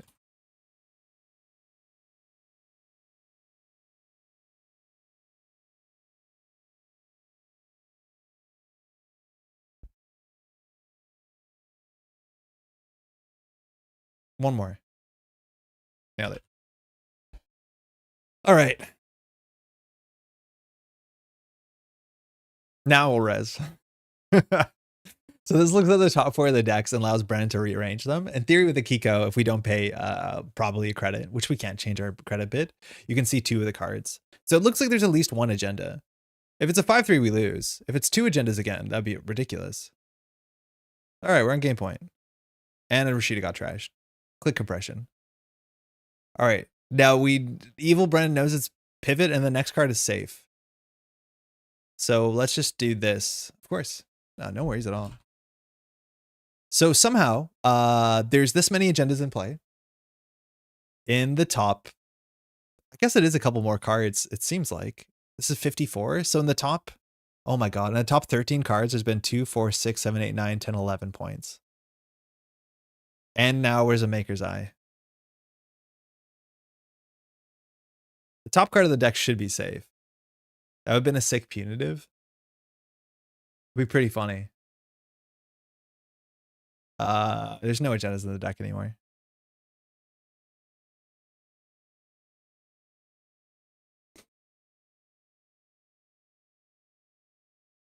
Okay, chat. There was an Atlas in the bin as soon as click one. We'll do one more. But anytime in the future where there's a Nuvem deck, you just have to remind me this is what happens every time. That was in the top 14 cards. We had 3, 4, 5, 6, 7, 8, 9, 10, 11, 12, 13, 14 points. In 40 cards in R&D, there's 2 agendas. No, there's hostiles. There's 4 agendas. There is 6 points left in the deck. 6 points left in the deck. Now, the bigger deck, you get these wilder inconsistencies. It's still a bell curve, but the tails get even uglier. That's for sure. Sometimes it do be like that. Bingus, how's it going? Oh, man. Why? After he took the first 2, that was maybe the kindest thing he could have done to you.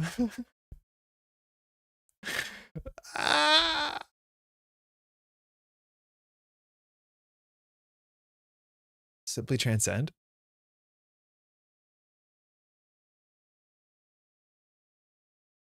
The last one was the third down. Hey, Ron, how's it going? That's a good point. The last one was pretty safe. It's basically a 21 point deck or whatever. Is this like being stuck on pulling slot machines? It does feel weird that I feel like, you know, gambler's fallacy that at some point it'll turn around. But I don't think it's that bad because like clearly the deck can do something. Hey, it's Ezekiel. Best of luck. Have fun. I think there's a chance that this is my least favorite identity in the whole game. No, that's not true. There's still game net and shit. But like in terms of extracting joy, this has been the extracting the most frustration. I feel like a lot of the identities that I don't like give frustration to your opponent. This one gives frustration to the corporation.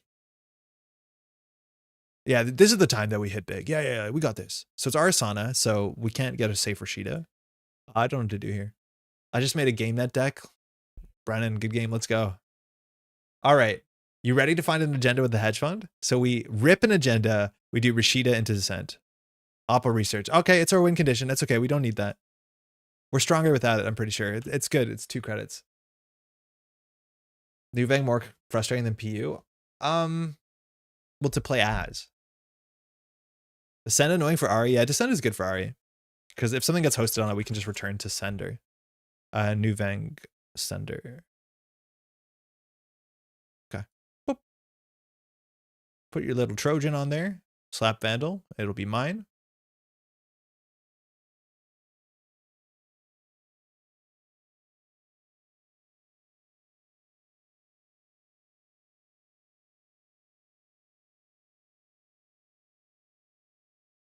Let's see if this keeps Asakian off of hosting something on this, because clearly we can add it back to hand. Okay, cool. That's good. Other factions gets fun stuff like fully up on YDL, which is armed acid protection is so boring. Yes, and then like the inherent like anti-synergy with things like tree line and armed acid because the cards enter face down. Like that is also like surprisingly weird. Like it works, but not perfectly. Nope. Okay, so I think we do force connection. And again, does our opponent think that we have the punishment in hand? Probably not. But maybe they do. I don't know. I got one of the GameNet Game Boy cards at Worlds, but I doubt I'll ever play GameNet. Yeah, I think that thing is like super, super cool to own just because it's a fantastic like art object. Unfortunately, the design of the ID, but like, yeah, it is really, really cool. I think that was from Tuno, no? Or Tuno's friend? Surely expending cards puts them face up in archives. You'd think so. Well, it does, technically. But like expend just, there's not, this is the weird thing is like how many expend cards are in their game and then how many expend cards do you actually play in Nuvem? Like we have to consider that you can expend tree lines and that technically gives you credit. Like, and that's kind of cool. But like you don't, this version is not playing Slash and Burn, which you probably could. Would you play Nuvem below Build a Better World or Ampere in your dislike list? Ampere is like whatever. I'm glad Ampere exists. Building a better world is just boring. It's functional, but it's boring. This one somehow is like frustrating me. Like building a better world, I know what I'm signing up for. The floor is there, the ceiling is there. They're pretty close to one another, but like it's a comfortable house. This like looks like it'll be flashy. And it turns out to be frustrating.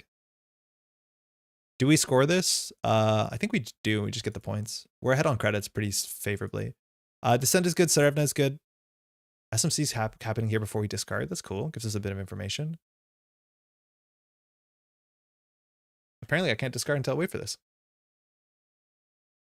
Yeah, totally. I think Ezekin wants to start a turn trigger. I don't know what it'd be. Maybe a fermenter. Yeah, it is a fermenter. Okay. I like Descent a fair bit, actually.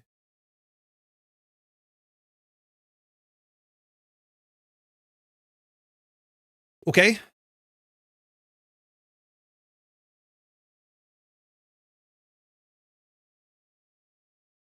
So again, we don't have the oppos, we don't have the end alliance. So any of the threats that we're putting off are just that. Threats. I don't know what pressure we're going to see off centrals, but like, oh, that's fine. Stavka, Audacity, and Smiling. I imagine we're going to be losing the Audacity in the Stavka. How's it going? Audacity to the bottom. So do you have no to the bottom? Okay. So Stavka. Interesting. It might be easy to deal with. Maybe it's harder to deal with Smiling. This kind of tells you a bit that we care about damage and tags for sure. Pat, I thought I'd maybe on Thursday play Nuvem. I'm thinking I might not. But maybe I should try it in person. I don't know.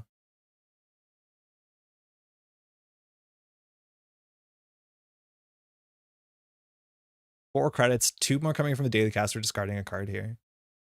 No console yet. Throwing out a Gauss. Assuming that means that there's another Fractor in hand.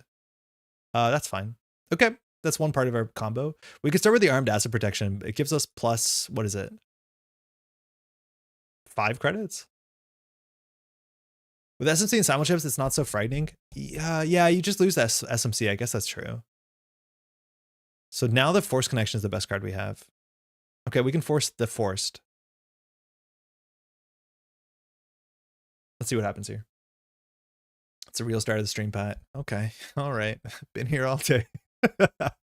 In person, Nuvem really tests your poker face. Yeah, I imagine it's so much more interesting in person, where you have to look at the top of the card and like manipulate with it and like keep your face. And like you imagine me like having a calm face playing this. Now, if they don't run this, it's bad because then we have to eat our Spin Doctor a bit aggressively to put an agenda in there. Okay, Steve is fine. We could put an ice on HQ. The options here are not fantastic yet, especially because they're different options. Okay, I feel like we're going to just destroy that. That might not be right, though. It might be better there, not on the simul chip. Yeah, it might actually be a right to keep that in there. Diesel or burner? I actually don't want the diesel. The burner's pretty bad, though. We have an end of line. I don't care. Burner me. All right, where is the Spin Doctor before? Okay, we have another Force Connection. So if we add the Descent back to hand, the Physarum gets trashed, which means it'll come back on the Fermenter turn. But if the Physarum's on this, how do you deal with the Stavka? That's the reason why I think it's kind of interesting to keep it there. So I think we might just keep it there. I don't want to shuffle any of these cards back in, so we'll just start turn. Okay, we've drawn all the Stavkas. That's cool. So we need ice on HQ. It could just be the Stavka. Probably is just the Stavka. That might be enough. We can Armed Acid here. It's still not huge, but it does deal with the top of the deck. Great. So that was functionally a click for 5. Now we draw. Oh, I don't like this. We're not doing anything.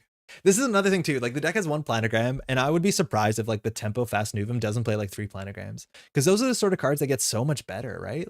Like planogram is sick when you like draw 3, gain 2, or like red level clearance and that sort of stuff. Like that to me seems like you just need a bit of click compression. All right, Asukin's back in the money. Trash the Facerum anyways. We know there's a burner in hand. No swapsies. Please, now can we get an agenda? The inconsistency. Now we can't get an agenda. All right, we've got our 3 ice trifecta. Red level Orbirth is kind of sick IMO. It is pretty cool. That is really, really cool. I guess we might pivot for an agenda next turn. Let's just get prepared for that reality. So this sun is just about as good. If there's no breaker. Forced R&D, holy. There's now a lot of agenda points in R&D. Again, I do feel like you can field the 54 cards. Like we've milled maybe 3 cards. That does not make this a more consistent deck. The burner, we don't care. Action. We have no reason to res the Stavka. Do we have face-up upgrades yet? In archives? No. Okay, now we res the Stavka.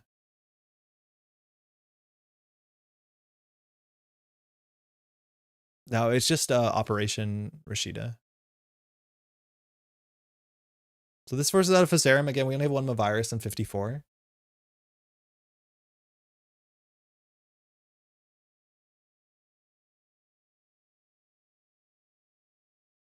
I don't care about the burner too much. Why res? Because it would trash the Peach of Champ. If we don't res, they clickless, they run through it. Now they actually have to spend Simul Chip and 2 credits. As if the Peach of Champ wasn't installed on it, we wouldn't have res, but if they install the Peach of Champ, we have to res. Spec Worker Creative? I don't want, yeah, card draw. End of line after end of line. Oh, that's bad. 2 end of lines now in the bottom of the deck. We have a Spin Doctor, so it's not super important.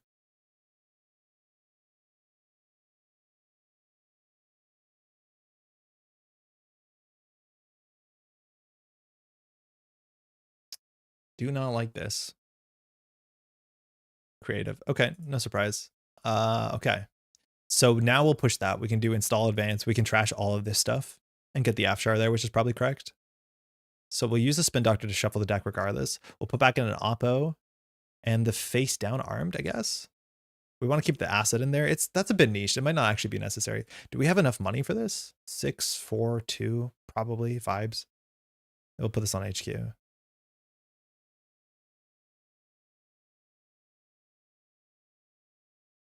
Yeah, it keeps the logjam alive too, which is good. So logjam will be 3 strength, which is like fine. Guess odd numbers hit propeller in a good way. Gauss, actually, I think you need to hit 4 for it to matter. You need to hit 5 for it to matter. So Gauss still just breaks it for 3 credits. We've seen no muses so far. But all the pressure's been burners, and like there've been burners on HQ when we've had a secure remote server, which means the burners are not likely to hit agendas. They're likely to hit economy and combo pieces, which there's value to that. But if we're worried about like losing agendas, we won't. All right, we're only on 10 credits. Okay. Asukyun's on 20 because they haven't had to do anything. We are threatening game point technically. There's some like, not realistically, but there could be some combo you're worried about. We have an Atlas token, and all of the end of lines are in the deck as much as we've shuffled since then, so they're not on the bottom anymore. Just playing, what's it called? Euro board game? Nope. So here I think we just do border Rashida force connection, click for credit. I don't think the math is going to work out for us because resing the ice is really expensive. Like this is already 10 credits, so these are just barely small traces. But this at least makes it slightly hard to pinhole. We can't interact favorably with Fermenter. Again, the Mavirus just isn't consistent enough. The thing is, like, Mavirus also is like just kind of worth playing more copies of upgrades. Like one of the things that scales your deck is with armed acid protection and logjam, you just want enough upgrades in your deck so you're consistently hitting that face-up upgrade, which is a relatively reasonable breakpoint. And if that's the case, I do think you want to play, like the force connections are nice. I would play a second Mavirus if I can, let alone the meta. Like, what turn is it? Turn 9, 36 cards left in R&D. Our ability hasn't fired in like 3 turns.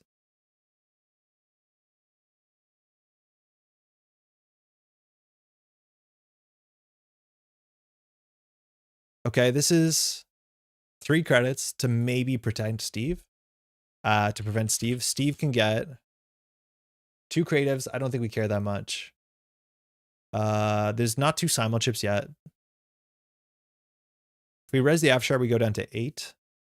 The Afshar can take credits away from Asakun, which is not super important. I think we just keep the Rashida credits. We need the remote server to hold.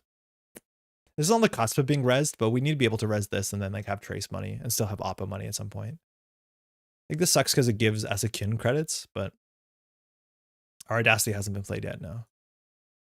This could be an interesting choice. If it's just 2 creatives, I don't think we mind too much. If you can force something interesting here, like simul chip burner, that could be cool, but I don't think we mind against burner, especially because we also have an Atlas counter for shuffle, let alone spec work and creative commission.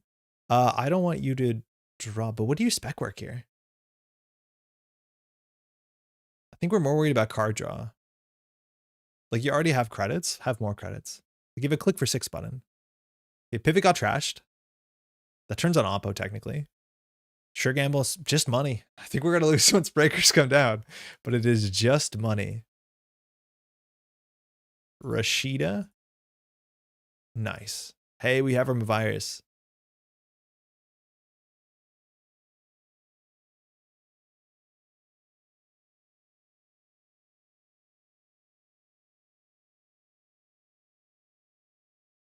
All right, if we score this out and get to 6, we can just win off of hostile.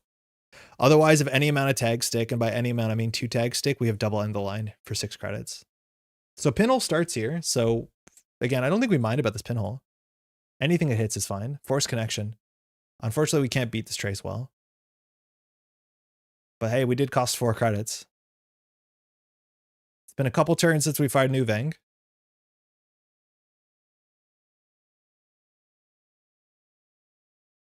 They have 3 clicks. Again, border control is a concern, so you never want to be running last click. But if this goes through, we're on game point next turn. Because we can just grab a hostile, assuming there's no clot. Looks like we're going to challenge it. 37 credits is a start for sure. We have Gauss in the bin, so this loggem's not a great res. And we have a code gate breaker in the bin. Oh, we have Physarum, so we can force out maybe 2 simul chips. Yeah, again, 2 simul chips, we've trashed the program. So the options are SMC, Pichashao, Gauss.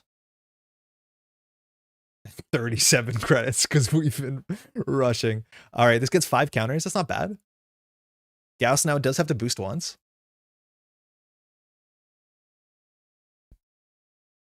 Gauss gets installed for free. You break for 5. Yeah. Continue. It's not really worth making a 7 strength Stavka is my guess because the Physarum deals with it. But if you Physarum this, you don't get through the descent. So wait, what do you do here? I think you have to use Arasana to get through one of these. So maybe we do a 7 strength descent Stavka. And trash the Mavirus. We can also trash the Atlas if you res. Okay. So if we do this, this grabs the Physarum 100% of the time. In theory, we can Mavirus the Physarum. So we're not going to move to encounter. Trash another? I think we do. Because it's still during approach. I'll pass. Because Physarum has to be on approach, right? Because Physarum has to be on the ice when you encounter the ice. When you encounter host ice. So that means Asakun needs to install the Physarum now, and then we can respond by resing them a virus. So the other option here is just grab SMC and grab a 7 strength sentry, or let this fire. But I'm not moving it to encounter. This is where the timing actually can matter a fair bit. Because we're in the approach window. I've taken an action. I passed back. If Asakun passes, the window closes, and then we go to encounter. But Asakun can do something here. And if it is a Physarum, we can respond by resing and popping Mavirus. Notably, we can only res a Mavirus during the approach. You can't res cards during the encounter. When I say cards, I sound Canadian. Cards. I like it. So if it's a Physarum, it's SMC. Okay. So this is more flexible. Ika. Cool.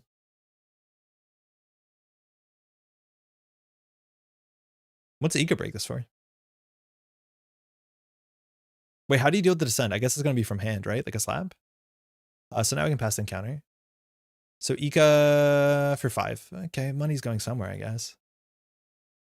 This Gauss won't deal with the logjam well in the future. So this descent has to be from hand. We're assuming it's like a slap. Oh, Euler, fantastic.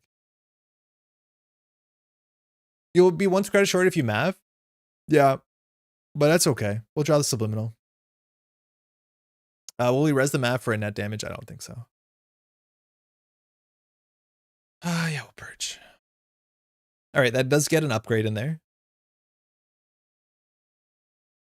Euler gets trashed notably, so we're out 3 simul chips. So luckily HQ is already ran, but now we have to keep out of HQ because all the 3 simul chips are in there, which means that you have 2 forks to force like 2 simul chips. Forcing simul chips with Steve is disgusting because using recursion to force recursion, like you can see why that would be a problem. But the after on HQ is the big issue, and there is no decoder. So this actually is going to be interesting that we have a code gate there. Add descent? No. I've considered our lines. These are our lines. Nuvem still hasn't fired in like 4 turns. We could have maybe gotten Oppo there, but like we have to push the agenda and Oppo in the same turn. That might have been right, but I don't know if Asakine can run this because they don't have a way to deal with the descent. It would have to be like a slap. Maybe they're on slap, I don't know. And this puts us on game point. They need to be putting pressure on us. Like we have somehow been the beatdown, even though they're on like 40 credits at some point, because they just have only been running the remote when we're pushing it. Overclock. Oh shit. Okay, so they have a trick in hand. Apparently they have a way to get through descent. That can be too scary. Oppo is the line because it buys a window. We push an agenda and then we Oppo. It might have been right that turn to be like, you can get the agenda or you can clear the tags. It might have actually been right that turn. We might have thrown it a bit. Especially with Oaktown, which is free to score. So this has to be from hand?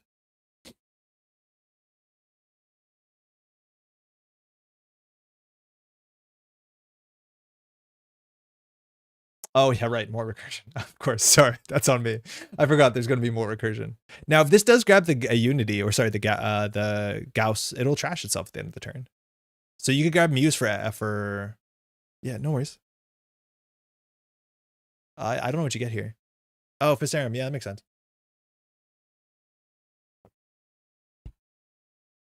So if we top deck an agenda, we can do install agenda, advance agenda, Oppo.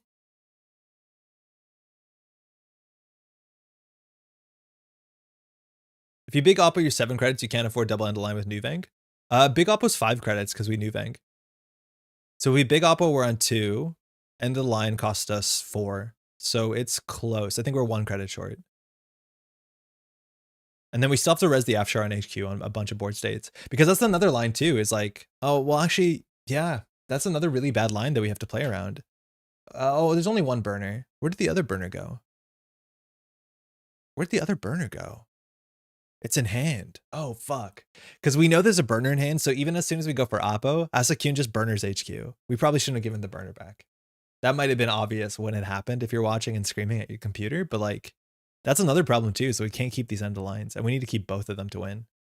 It's just so hard to kill someone with meat damage. It is so difficult. They have to make a mistake, or you have to draw the nuts. I don't get it. And I'm worried that the answer is you don't know what you're doing, Andre, which like pains me so much because I've played so much modernism in my life, but maybe I'm stuck in some old weird way.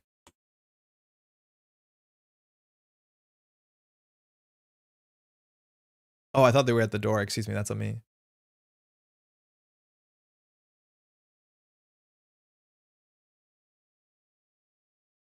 So we have to Oppo, we have to jam an agenda, we have to beat burner. The Fisarum we have to return to our hand, I think. Okay. So this is still fine. In terms of the recursion cards, we've gone through 3 simul chips, 1 muse. So HQ is still not bulletproof, and if HQ goes through, you get back a muse. So that's not good for us. We have nothing to jam. We can grab an Oppo, but if we don't jam, you just clear the 4 tags. That's good. Again, if 1-3-2 goes through, we have something. You could do with fetching a Plano. Yeah, but if we fetch a Plano, we can't fetch Oppo, right? And we only have 2 Oppos and 29. I don't know, Alex. Maybe.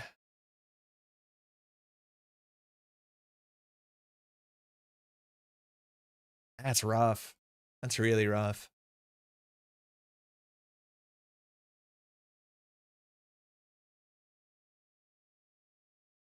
All right, Diesel, Propeller, Hannah. All right, if this was we would be on a game point if this is an agenda. Unfortunately, it's not. There's also a spree here, so good that we dealt with the Physarum and the botch list. We now have an oppo, so they didn't trash. We could force into the remote server. I'm imagining they'll just go and deep dive here and we lose, because this Hannah is screaming that there's a deep dive going on, and I don't think we can beat that. So Muse brings deep dive down. Hannah means that they're definitely on deep dive. Yeah, we just lose from this point. We have no way to win. We could set up a spin doctor and do double audacity over 2 turns, but that's super ambitious. There's only 2 more 3/2s in the deck.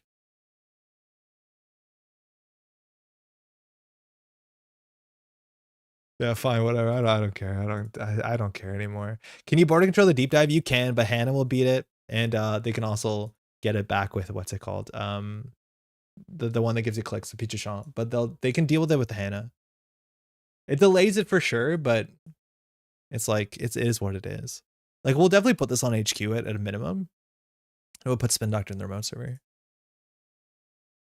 We might get an oppo off on the deep dive like turn that we can delay, and that like forces credits out. Asakin's credits are probably drying up to some extent. We know there's a burner in hand. We're pretty sure there's a deep dive in hand. There's only 8 cards left in the stack, and then 2 muses left over, which is gonna be a problem.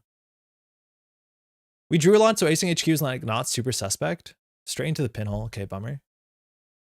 If we let this get trashed, they might not, but it turns on oppo. Ugh. We think they're gonna deep dive, so we can't let this thing go through. So get the basalt back, and then I think we get back an armed asset because it's pretty sick right now.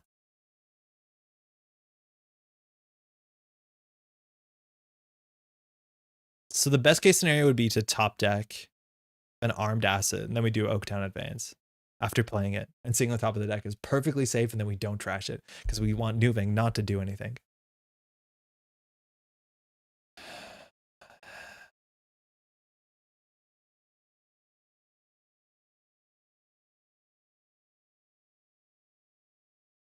Now they're checking archives. They get a cheeky install here. It's a botchless. Okay, so this we have to watch out for spree.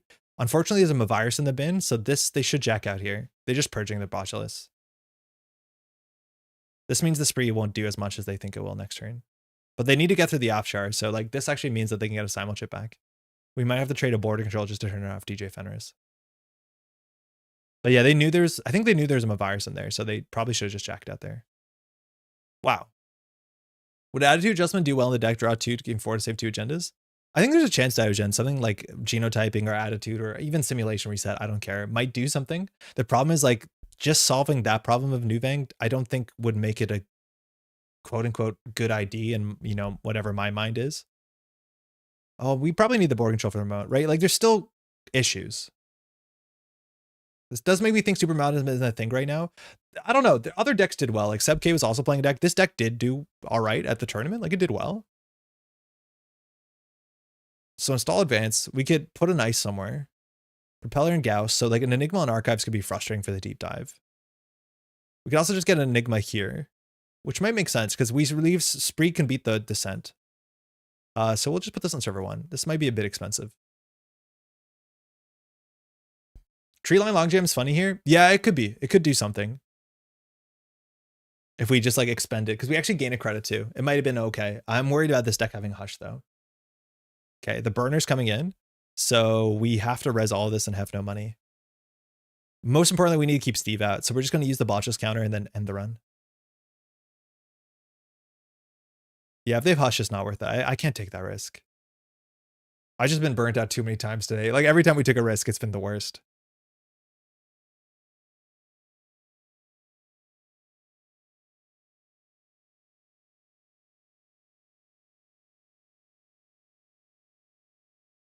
All right, let's not get that happen.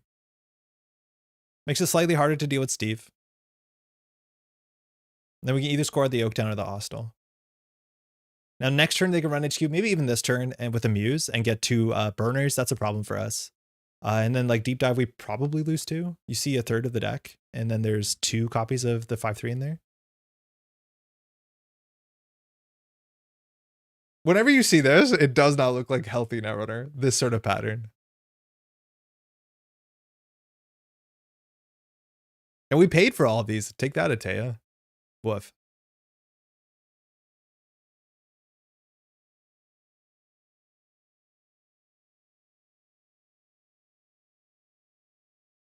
Public trail may be better since there's not many things to trash to activate Octo, maybe. Yeah, I've also found that in some of my testing I've done is that it's just like kind of hard because this stays in your hand and you don't oppo. The issue is like, yeah, maybe you can run all of them. From my experience, it hasn't been fantastic. We'll see what they pull back here.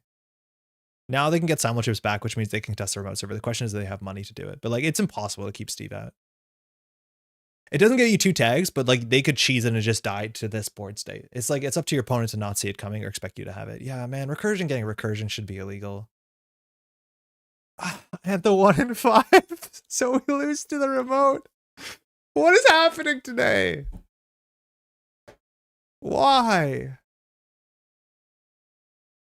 Here's hoping the elevation IDs bring Andre joy. Oh man, I don't know why this is so bad for me. It just like hits at so many weird angles just properly. So you know the idea that like if you shake a building, you don't have to shake it hard, but there's like one natural frequency that you can just vibrate a building to and it collapses. Nuvem is like that. It's just a little shake, and then like it hits me and I just suddenly fall over. Oppo's basically blank. No, they could trash cards. They definitely can trash cards still. The key to sticking tags is an effect that continually gives the runner tags, maybe on tempo positive agendas. So I think they're calculating whether they can run this or not. 2 code gates means it might be tricky. With a spree, they can actually get through this, I think, if they have enough money.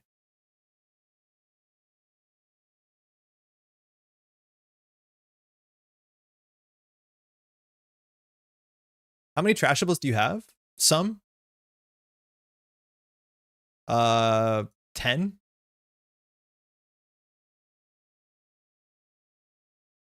Ooh, they can't win with spree. Have they Arsana'd yet?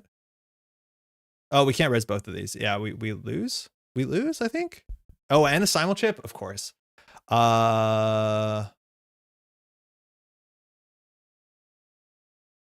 6 credits. What did they break this for?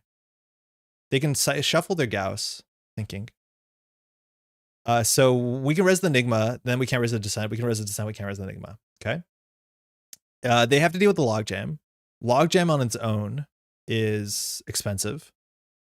But if they cycle the Gauss, it's still expensive. We only have to play 3 covers of Simon Chip. Oscar, how's it going? So if we res the Enigma, like we're just cooked. We can't do anything here. It's not your playstyle. This is my playstyle. That's the problem. Like, I love Modernism. Give me any excuse to play Modernism. I don't think Modernism is good in the meta right now, but this is like quintessentially my playstyle. This is the sort of Netrunner I've always played. This at least has more subroutines, but like you can let the Ika fire, the Stavka fire. I think if you cycle the simul chip here, you end up saving a bit. Oh, you have Propeller. Yeah, good game.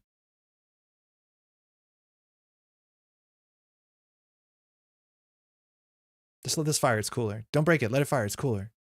Damn it.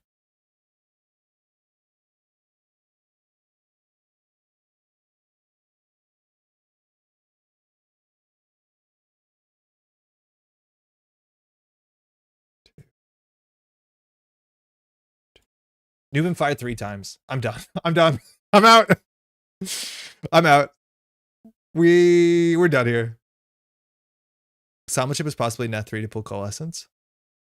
Oh, on that turn, yeah. I think it was the Gauss shuffle could save some money, but it doesn't. Propeller's just super cheap.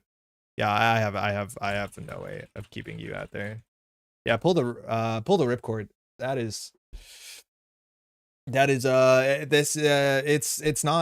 It's not for me, that's for sure. Again, I want to be very clear for people who enjoy to play this deck, like power to you. I can't do it. I don't get it. It is so frustrating for me. Can you drop the link to the deck in the chat? Yeah, totally. It's published. This is, mind you, Harmon B I think is fantastic. So again, I want to be very clear that I hate when a deck doesn't line up for me because it seems like I'm dunking on it. I really don't want that to be the case. I think Harmon B is fantastic. Thanks again. But like none of this lines up the way that I play this. I'm out. What did we do today? I think we won like 2 games. We played a lot though.